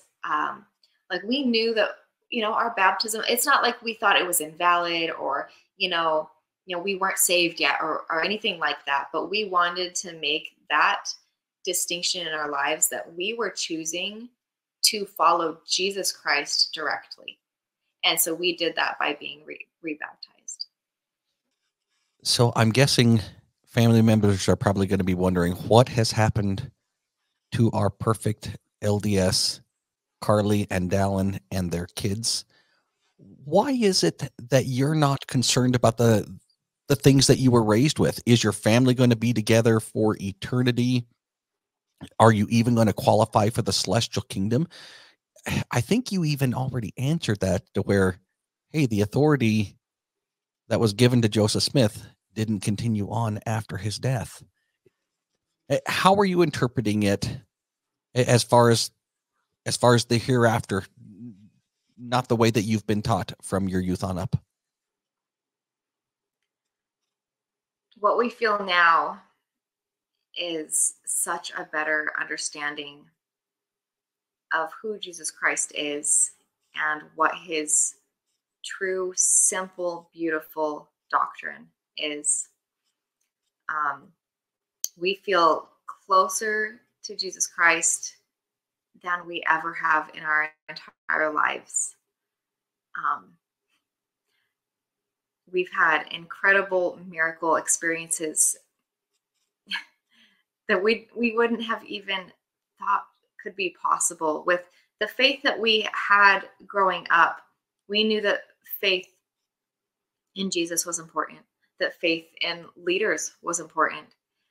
And somewhere along the lines, unfortunately, it is church culture to often put faith in the prophet over faith in our relationship with Jesus Christ. And so now at this point in our lives, we We feel that God has taken us out of that. He knew our hearts all along, and he knew that all we ever wanted was to follow him. And he pulled us out of this religious mindset that had us following the strict laws and rules of the Pharisees. And he said, "Come follow me." And we did. And we have learned so much better how he speaks to us and what he truly desires for us. We have learned so much more about Christ's authority and how to access it than we ever thought possible. And so at this point in our lives, we just praise Jesus. Like, we don't talk about that a whole lot in the LDS church, but it's all I can do now. And there's so many like Christian worship songs that there's a couple that when I hear them, I just cry every time. There's one that says, "There's another in the fire." Like, the last couple of years, our experiences have been a fire, a furnace. It has been really hard in some ways. We've lost everything in some ways, but at the same time, he was there in the fire with us the whole time. And that is just exactly what Christ came here to do, is just take our hand and walk with us in this life and teach us to rely on nobody else but him. I was going to even ask you for a testimony, but it just shined through naturally with that. I do anticipate that I would love to have more conversations with you, especially regarding some of these deep dives that you went down in trying to find out what is it that God wants you to understand, especially in the face of different traditions we've been raised in. Yeah, So definitely. There's so many deep dives that we could get into. But if the listeners are interested, a lot of them are just on my TikTok and YouTube channels. You know, there's a lot that I'd love to discuss. yeah, I've I've just I've found so much clarity and joy in finding the doctrinal truths down to the roots. Like, what do the scriptures actually say? What do the church history original documents actually say? And writing that all out, and finding truth. I'm putting out an invitation for any of those listening. What questions do you have of Karli? I do recommend that people check out her channel on YouTube and on TikTok, even though I've never downloaded the TikTok application yet. Those gosh darn Chinese communists. Oh my goodness.